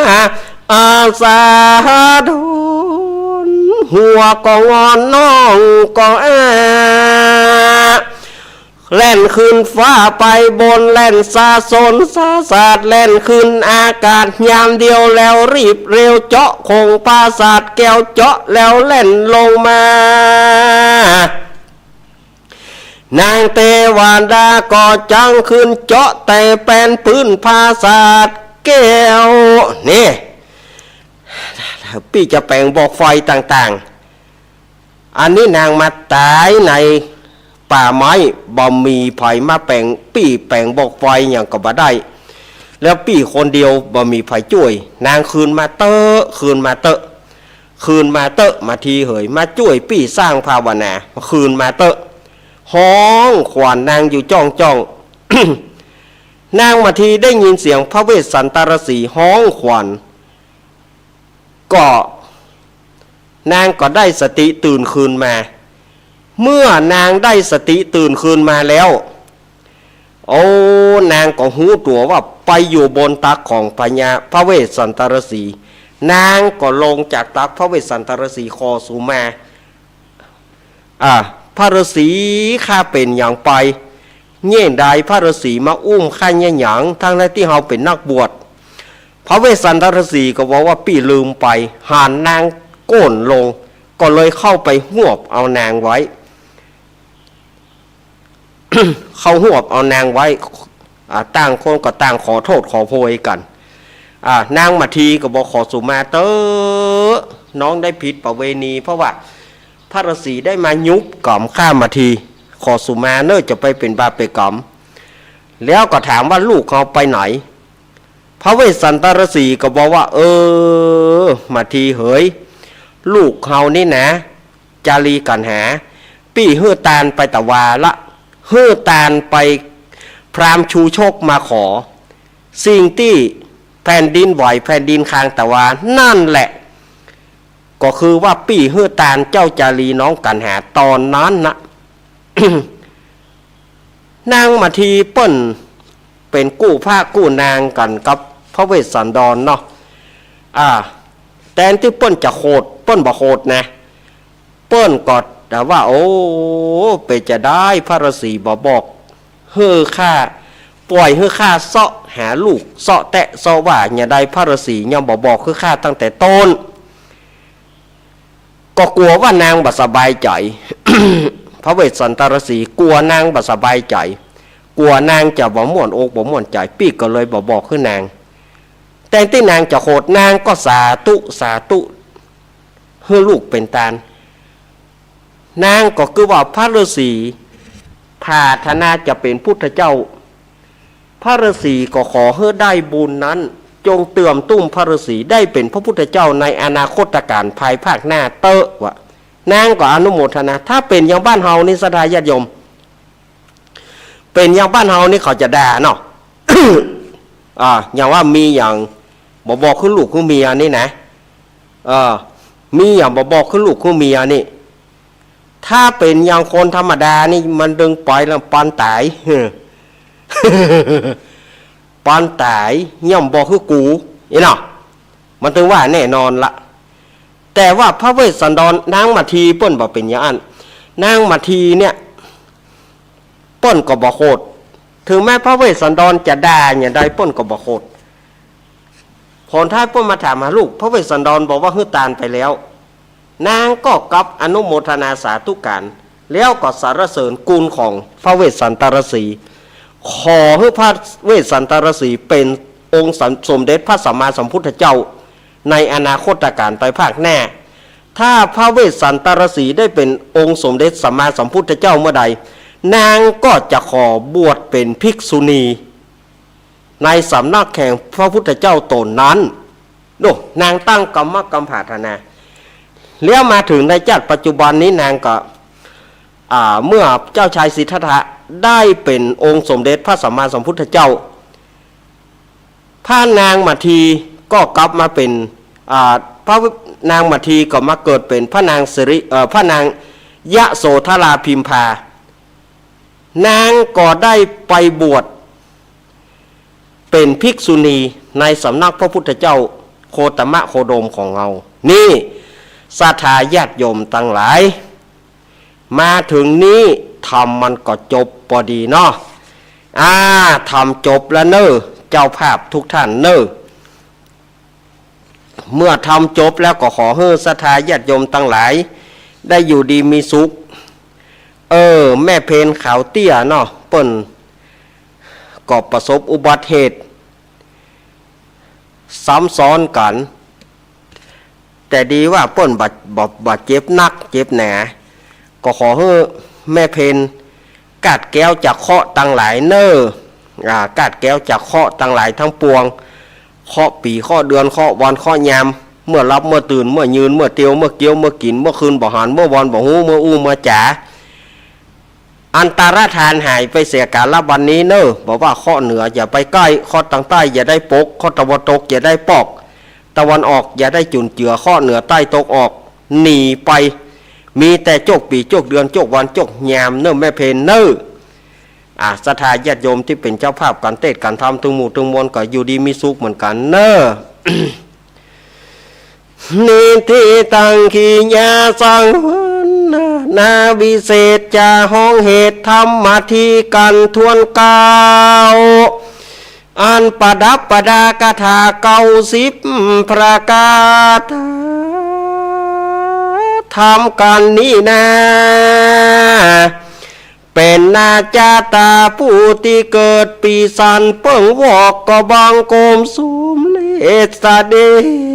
สาธุสาธุสาธุเอาเลี้ยวศรัทธาญาติโยมทำก็จบแล้วเนาะ ทำจบแล้วก็ศรัทธาญาติโยมก็ได้ฟังเทศน์ฟังธรรมกันไปตามธรรมเนียมของอาตมาเนาะตามธรรมเนียมของอาตมาก็จะได้สู่มาเกี่ยวตั้ง3เพื่อบ่ให้ศรัทธาญาติโยมได้เป็นบาปเป็นกรรมเตือไปวัดไปวาเตือก็ไปวัดไปวาเตือก็ได้ติเตียนอันนั้นอันนี้ไปติเตียนพระสงฆ์องค์เนนไปกาติเตียนวัดติเตียนวาเตือได้บ้วนน้ำหมากขากน้ำลายบ้วนน้ำหมากขากน้ำลายได้ขึ้นที่ต่ำย่ำที่สูงเนาะบ่ฮือศรัทธาได้เป็นบาปเป็นกรรมเนอะปอลาม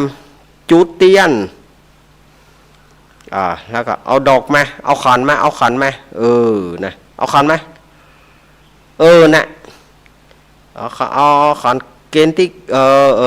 จีเตียนที่นะเขาจะสู่มาแก้วตั้งสามพร้อมกันเน้อ โยสันนิสิโนวาราโพธิโมเลมารังสาเสนังมหันติงวิจโยสัมโพ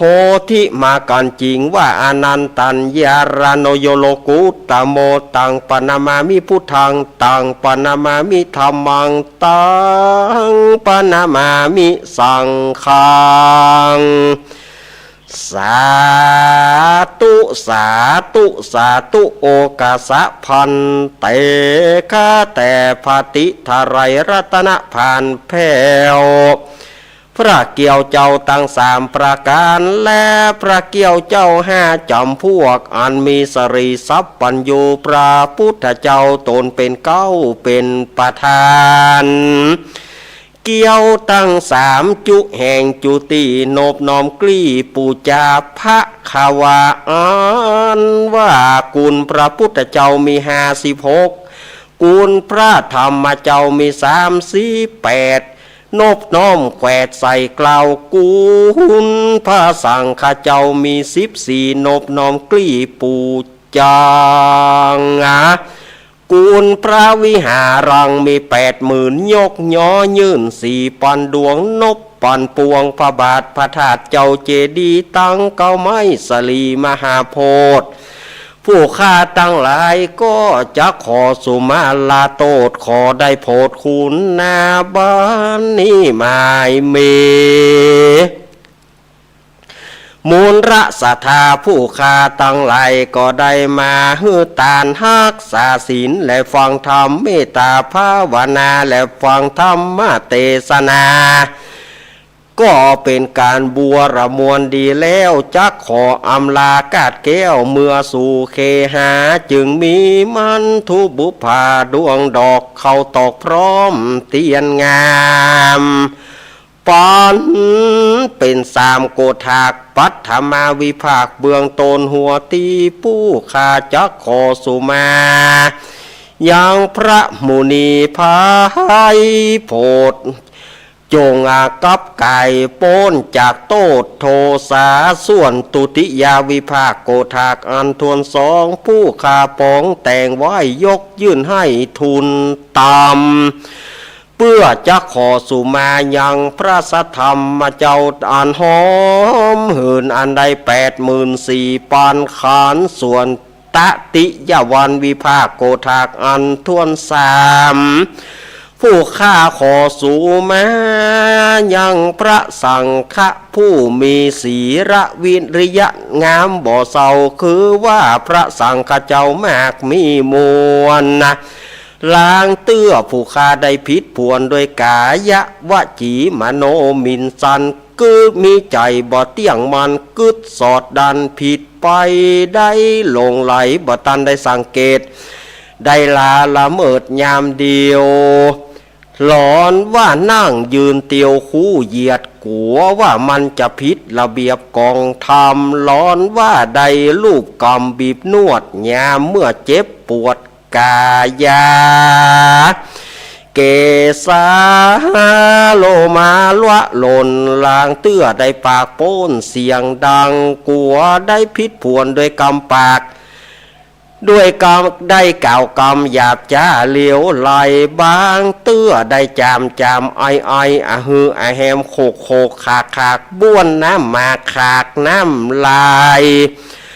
ได้ยกได้ข้ามกายยกย่ำขึ้นที่ต่ำเตียวที่สูงด้วยอริยปทะตั้งสี่อันบ่หูแจ้งทีเป็นประมาณอันหนึ่งหลอนว่าผู้ข้าตั้งหลายได้นั่งยืนนอนเตียวเนื้อพระวิหารและห่วงเกี่ยวบ่ตันได้เพียวกวาดแล้วลวดลานีกลัวว่ามันจะบดีไปปานาผู้ข้าก็จะขอสู่มาบา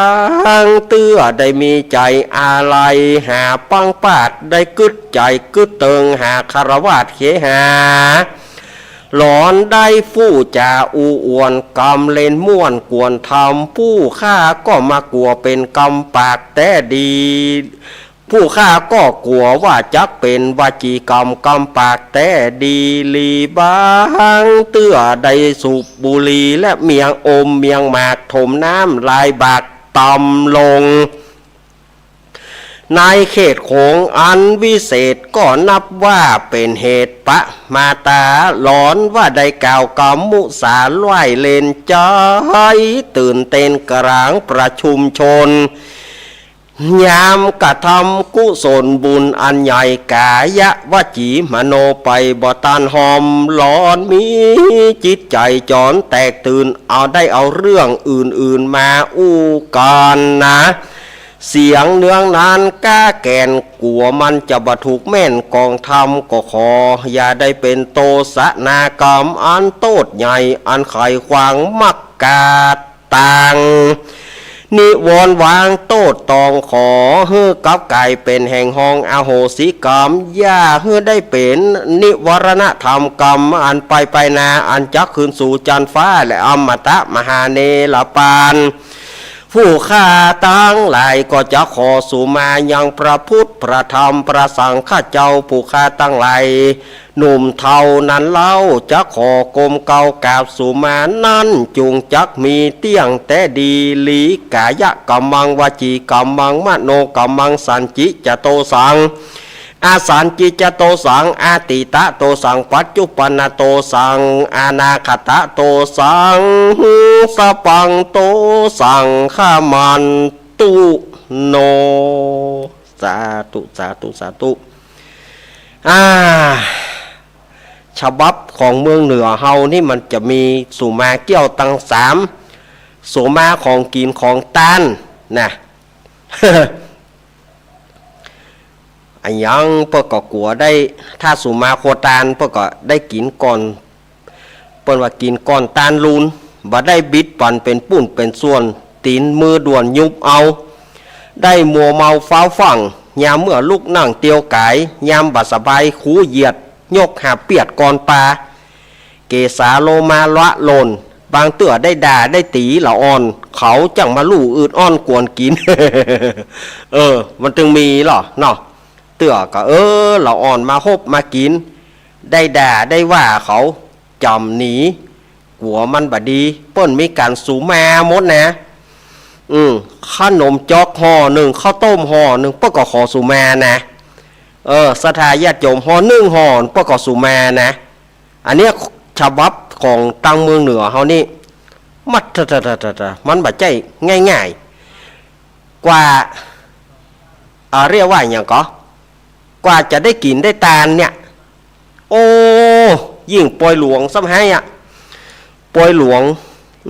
เปิ้นมีการพระพรมน้ำส้มปล่อยลงในครัวตาลก่อนเปิ้นมีกรรมอย่างของเปิ้นเปิ้นมีกรรมอย่างของเปิ้นป้อน้อยป้อหนานคนเฒ่าคนแก่เปิ้นจะมี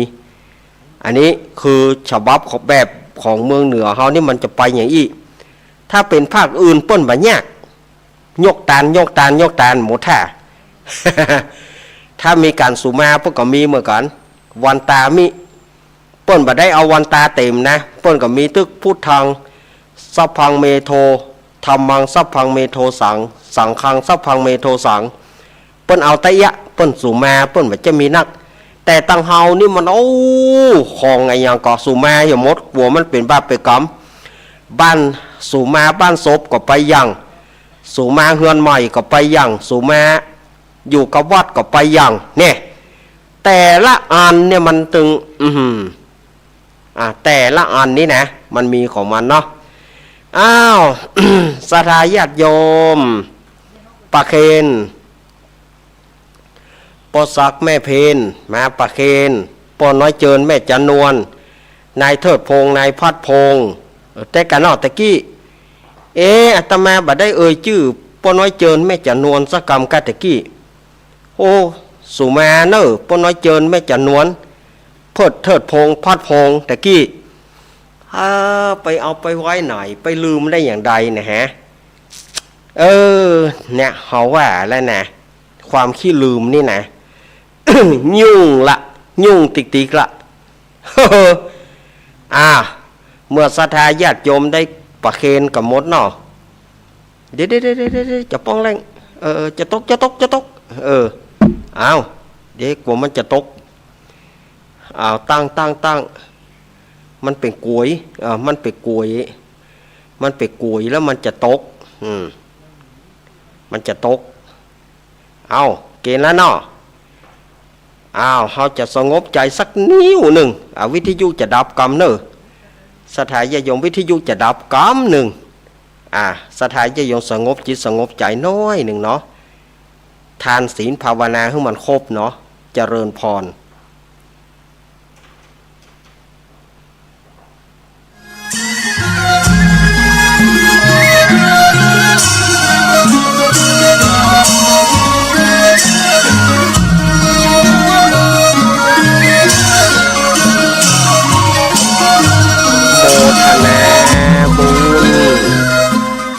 โมทนาบุญศรัทธาญาติโยมต่อไปตั้งจิตตั้งใจเอาปอนเนอร์ยะถาวาริวหาปุราปริปุเรนติสาครัง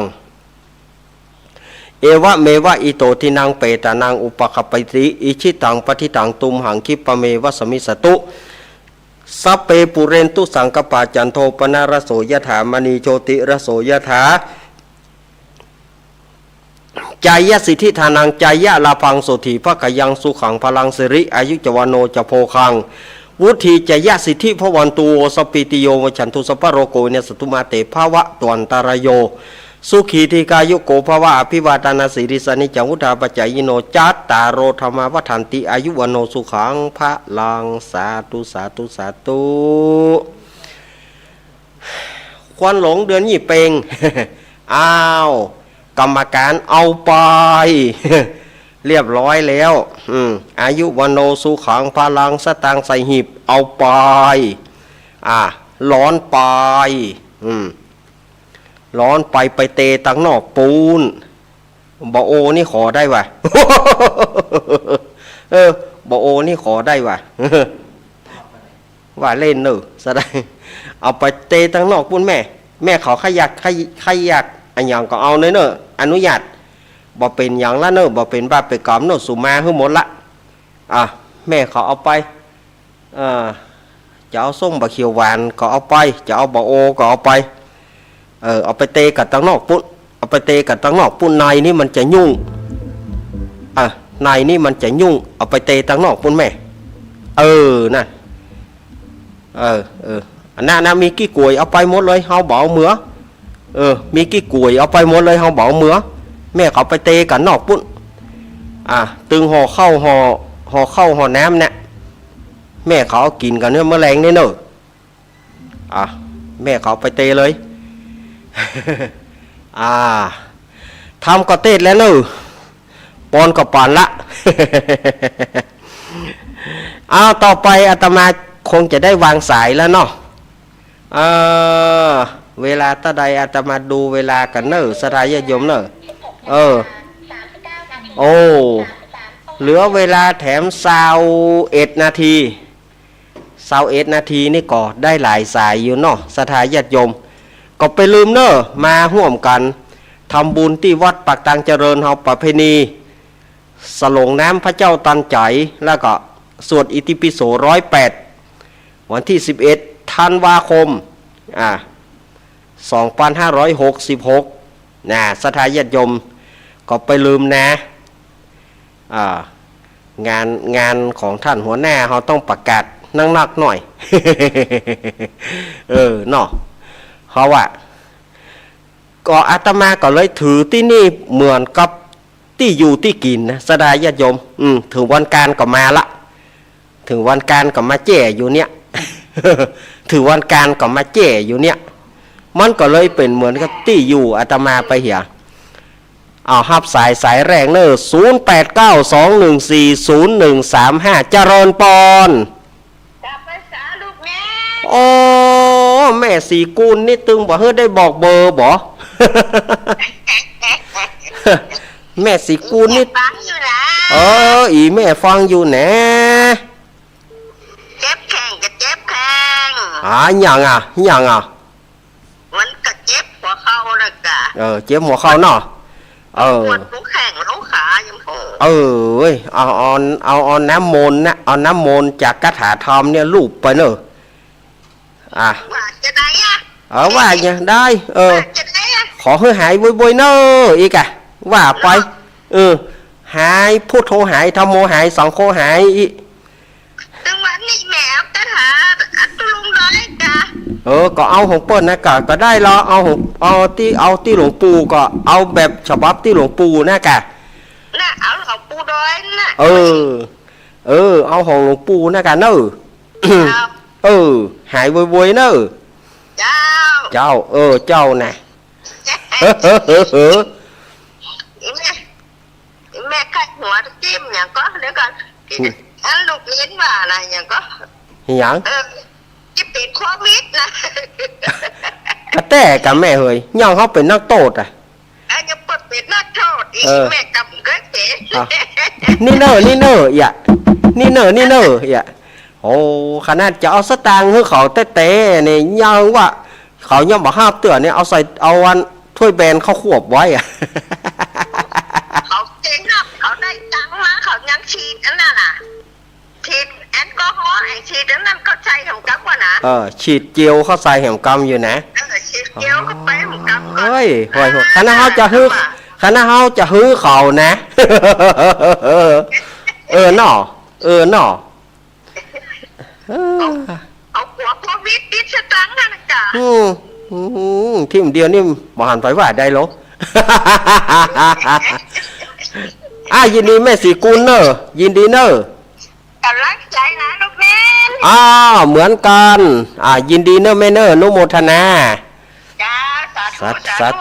ธุเนอะ089-214-0135โทรมาเลย089-214-0135จะเริญปอนอุ้ยอินบ้านทุ่งเรดิโอเจ้าอุ้ยอินมาแล้วสมเมืองหนาวแล้วเนอะท่านเนอะหนาวแล้วเนาะเราพูดหนาวอ่ะก็มันเย็นนะมันไม่ได้หนาวมันหนาวแล้วมันเย็นเนาะมันเย็นเหมือนกันนะหนาวมันเย็นแต่ว่าไปฟังธรรมก็โอ้ยสุดยอดแม่ลูกเหมือนท่านพระครูแถมนะม่อนครับ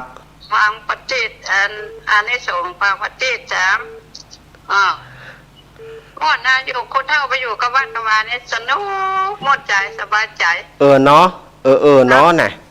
มันจะว่าชอบฟังเพลงฟังข่าวอย่างพุทธะพุทธะโอ้ไม่ทางเฉพาะฟังกันดูเจ้าเมื่อคืนเมื่อเจ้าละอนุโมทนาอุ้ยอินเนอเจ้าคานก็ฟังตลอดเนอะตั้งแต่ต้นถึงปลายนะยินดีแม่อุ้ยเนอเจ้าสุขภาพเนอขอบคุณอุ้ยเนออุ้ยอินมาแล้วเนอแม่สับสะเมิงอำเภอสะเมิงเนอเจริญปอนแม่สีทอนมาแล้วแม่สีทอนม่วนกะแต่เสียงมันเสียงมันบ่ค่อยเอาไหนแล้วแม่ปวดโทษตะวานี่หูงานวันค่ำได้จ้ะวันค่ำนะตะวานะถ้าวันนี้ถ้าบ่ใจวันเฮาถ้าจะบ่มาติกกันยังกัดดีนะเสียงจันม่อนนะลูกเน้นขอบคุณแม่นักเนอะเจ้าชัดเจนเลยนะเจ้าครับไร้สารขอบคุณแน่ได้ลูกยอกันคนหน่วยได้บัตรพูดจริงครับแม่เป็นผิดได้บัตรตาเสือคนหน่วยเอาเนาะเจริญปอน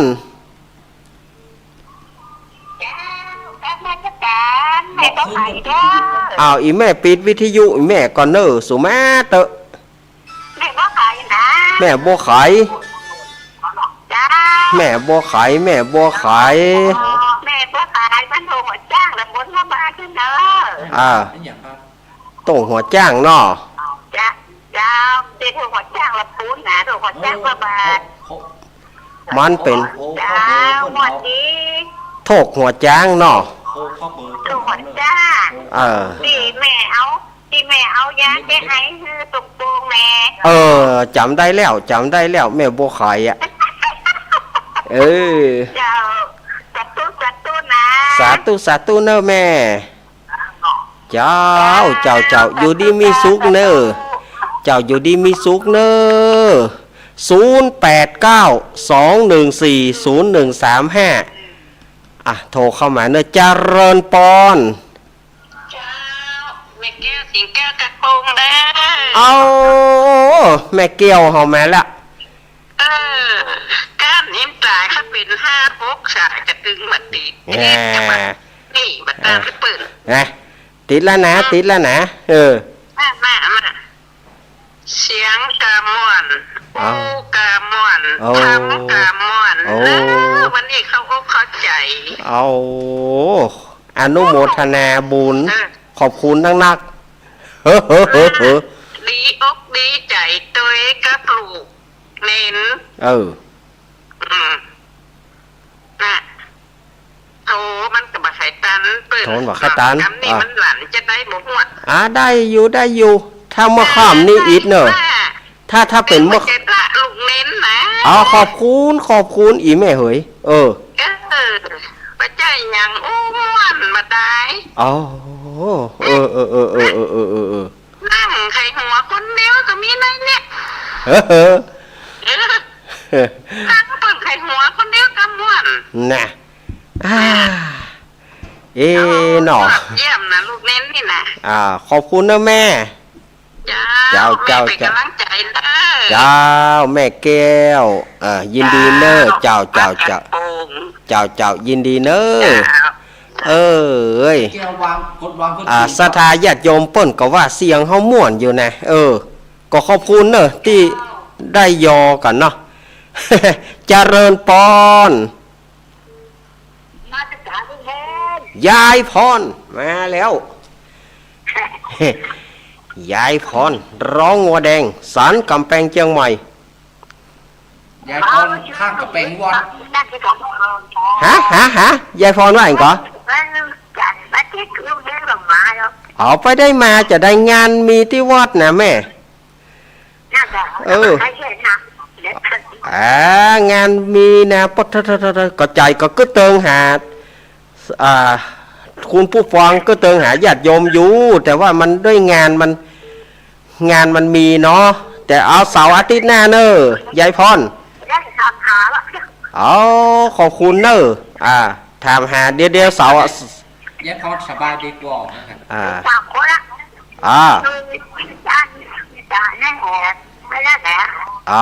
เรื่องคนตาดำๆเนี่ยครับยินดียายพรเนอะยายพรลืมคนตาดำๆนี่แหละครับยินดียายพรเนอะสาธุยายพรลืมคนตาดำๆนี่นะครับตาดำๆดีเจเนี่ยลืมแล้วครับไปยืมตื้อเนาะเป็นปล่อยตังเอาปูนานลืมกะลัก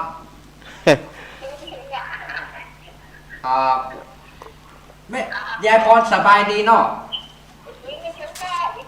ครับขอบคุณละลายครับเด็กของคนบางคนจิมครับอุ่นไหนนะครับโอ้ตกยายพรยายพรคนบางคนจิมครับเด็กหญิงพรเด็กหญิงพรนะ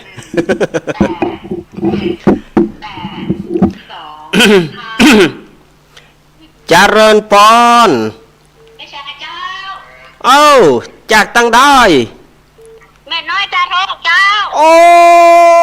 วันนี้นี่เต็มจอเนอะชัวออริโอเนอะ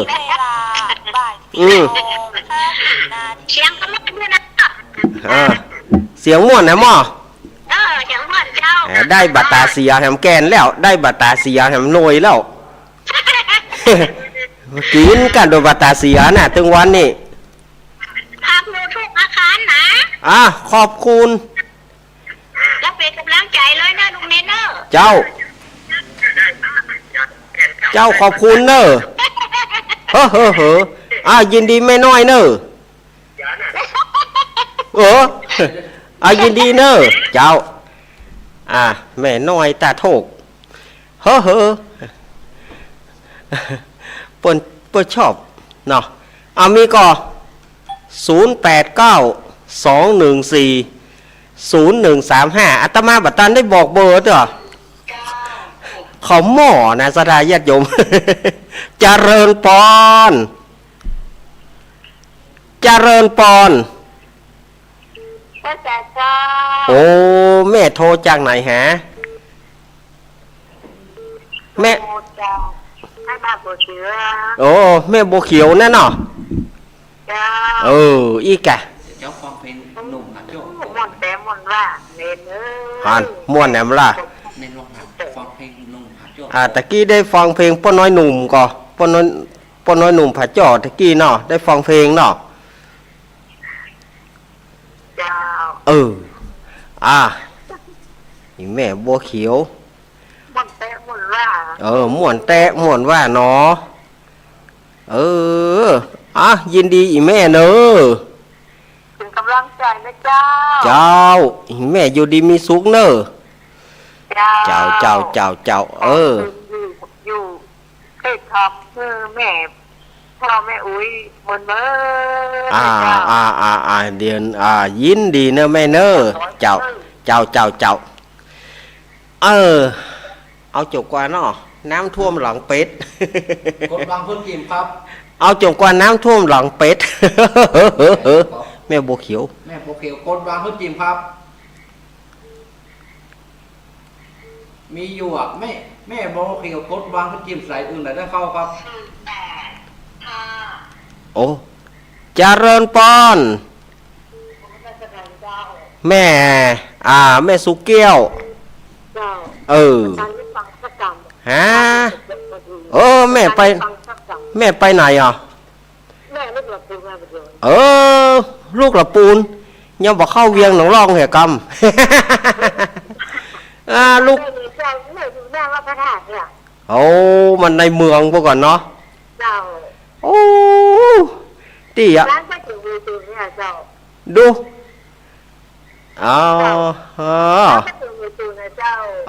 แม่ไปปูนเนาะเจ้ากันนี้นะถ้าจะมาบอกเขาป่นไปเวียงหนองร่องเหรอกำไม่เนอะ เจ้า1 เมษาก้อยมาเจ้า1 เมษางานประเพณีเจ้ายินดีเนอะเจ้าแม่สุแก้วคำอ้วนมาละยินดีนะแม่สุแก้ว กดวางพื้นกิมครับ ฮับแล้วเนอะแม่สุแก้วเนอะแม่สุแก้วศิลาพรมาเนอะแม่เจริญปอน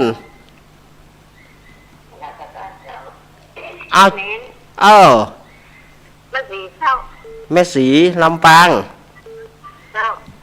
แม่สีว่าจะได้หา ตะกี้แม่สีกับลูกจังใหม่มาตะกี้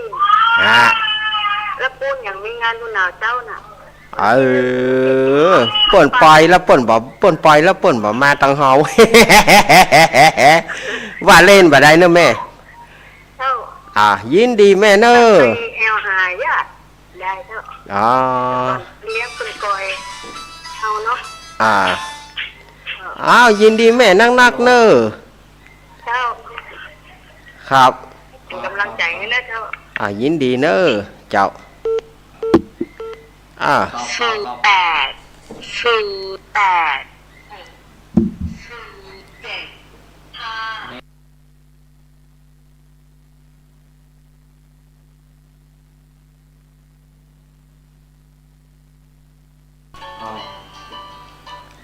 เจริญปอนว่าจะได้หา วันนี้กำลังมาถึงวันนั้นมาถึงไม่ได้ ได้นอนนอกสักกรรม หยา พอดีอ้อนตุยหาเลยได้ปีกไปละปูนรายงานนะเจ้าที่บ้านแม่สารตะแดดอำเภอเวียงยองจังหวัดละปูนฮับพื้นของขึ้นสีขาวนี้ได้เด้อโอ้ยินดีละคนฟังกันเจ้าหลายอ่ะครับเจ้าแล้วก็ยกปีแต่ว่ายกปีบอกหูเนาะว่าเสนอว่าเอาก็ตั้งทำตั้งทำยกปีไปร่วมกับวัดในการประเด็นเนาะฟองโตนั่นเองยินดีปีเนอร์เจ้าแล้วเมื่อเช้าวันนี้ยกปีก็เลยติดมาบ้านในกระเจ้าครับแฮมเบิ้ลก็เบิ้ลฟังแฮมช่วงเนอร์มาร่วมกับพระเอาสักกรรมในวันที่1 เมษายนเนาะครับวันที่1 เมษายนเนอร์เจ้าแน่ข้างไฮนี้จากการเด้อไม่ที่ลืมเหมือนกันเลยแหละนะไม่ไปไหนยินดีเนอร์แม่เนอร์ยินดีเนอร์ยินดีเนอร์ปีเนอร์เจ้าไม่สารนะเจ้าเป็นกำลังใจให้เนอะครับยินดีเนอร์ปีเนอร์ครับเจ้าเอาละหมดเวลาเห็นแล้วแต่ว่าญาติโยมอย่าไปฟังไปไหนเตื้อเดี๋ยวปะก็อาตมาแหมช่วงหนึ่งเพราะว่าท่านบิ๊กบอสแจ้งด่วนว่าต่อ6 โมงเนอะก็เลยจะได้ต่อแหม6 โมงถึง2 ทุ่มเนี่ยอาตมาว่าเลี้ยวกันมาเนี่ยนะมันแบบเป็นน้ำเลี้ยว เขาว่าจะกำเดียวมันแบบเป็นกำเดียวนะเขาว่าเนี่ยอาตมาเตื้อหนึ่งนะมันแบบจะเป็นน้ำเลี้ยวว่ากำเดียวตึกเน้นหน่อยว่าพระลุงมันต้องได้ต่อว่าบ่ต่อนะต่อแน่นอนเอาแต่นะเอาละศรัทธาญาติโยมเวลาอาตมาหมดแล้วแต่ว่าอาตมาพัก1 ชั่วโมงอาตมาพักแล้วก็รายการของท่านผู้กองชัยพรเปิ้นจะต่อเล่าสู่กันฟังแล้วก็จากเล่าสู่กันฟังก็ปะกาตมาแถมในรายการธรรมะบันเทิงใจในช่วง6 โมงถึง2 ทุ่มเวลาชั่วโมงเกิงวันนี้อยู่กับกัน3 ชั่วโมงเกิงศรัทธาญาติโยมอยู่ดีมีสุขไปลอยกระทงที่ไหนความสิ่งที่มันบ่เหมาะบ่ควรสิ่งไหนที่มันบ่ดีลอยไปตัวกระทงเหี่ยลอยไปตัวกระทงสิ่งไหนที่ดีปิ๊กมาหาตัวเฮาเนาะอายุวโนสุขังพลัง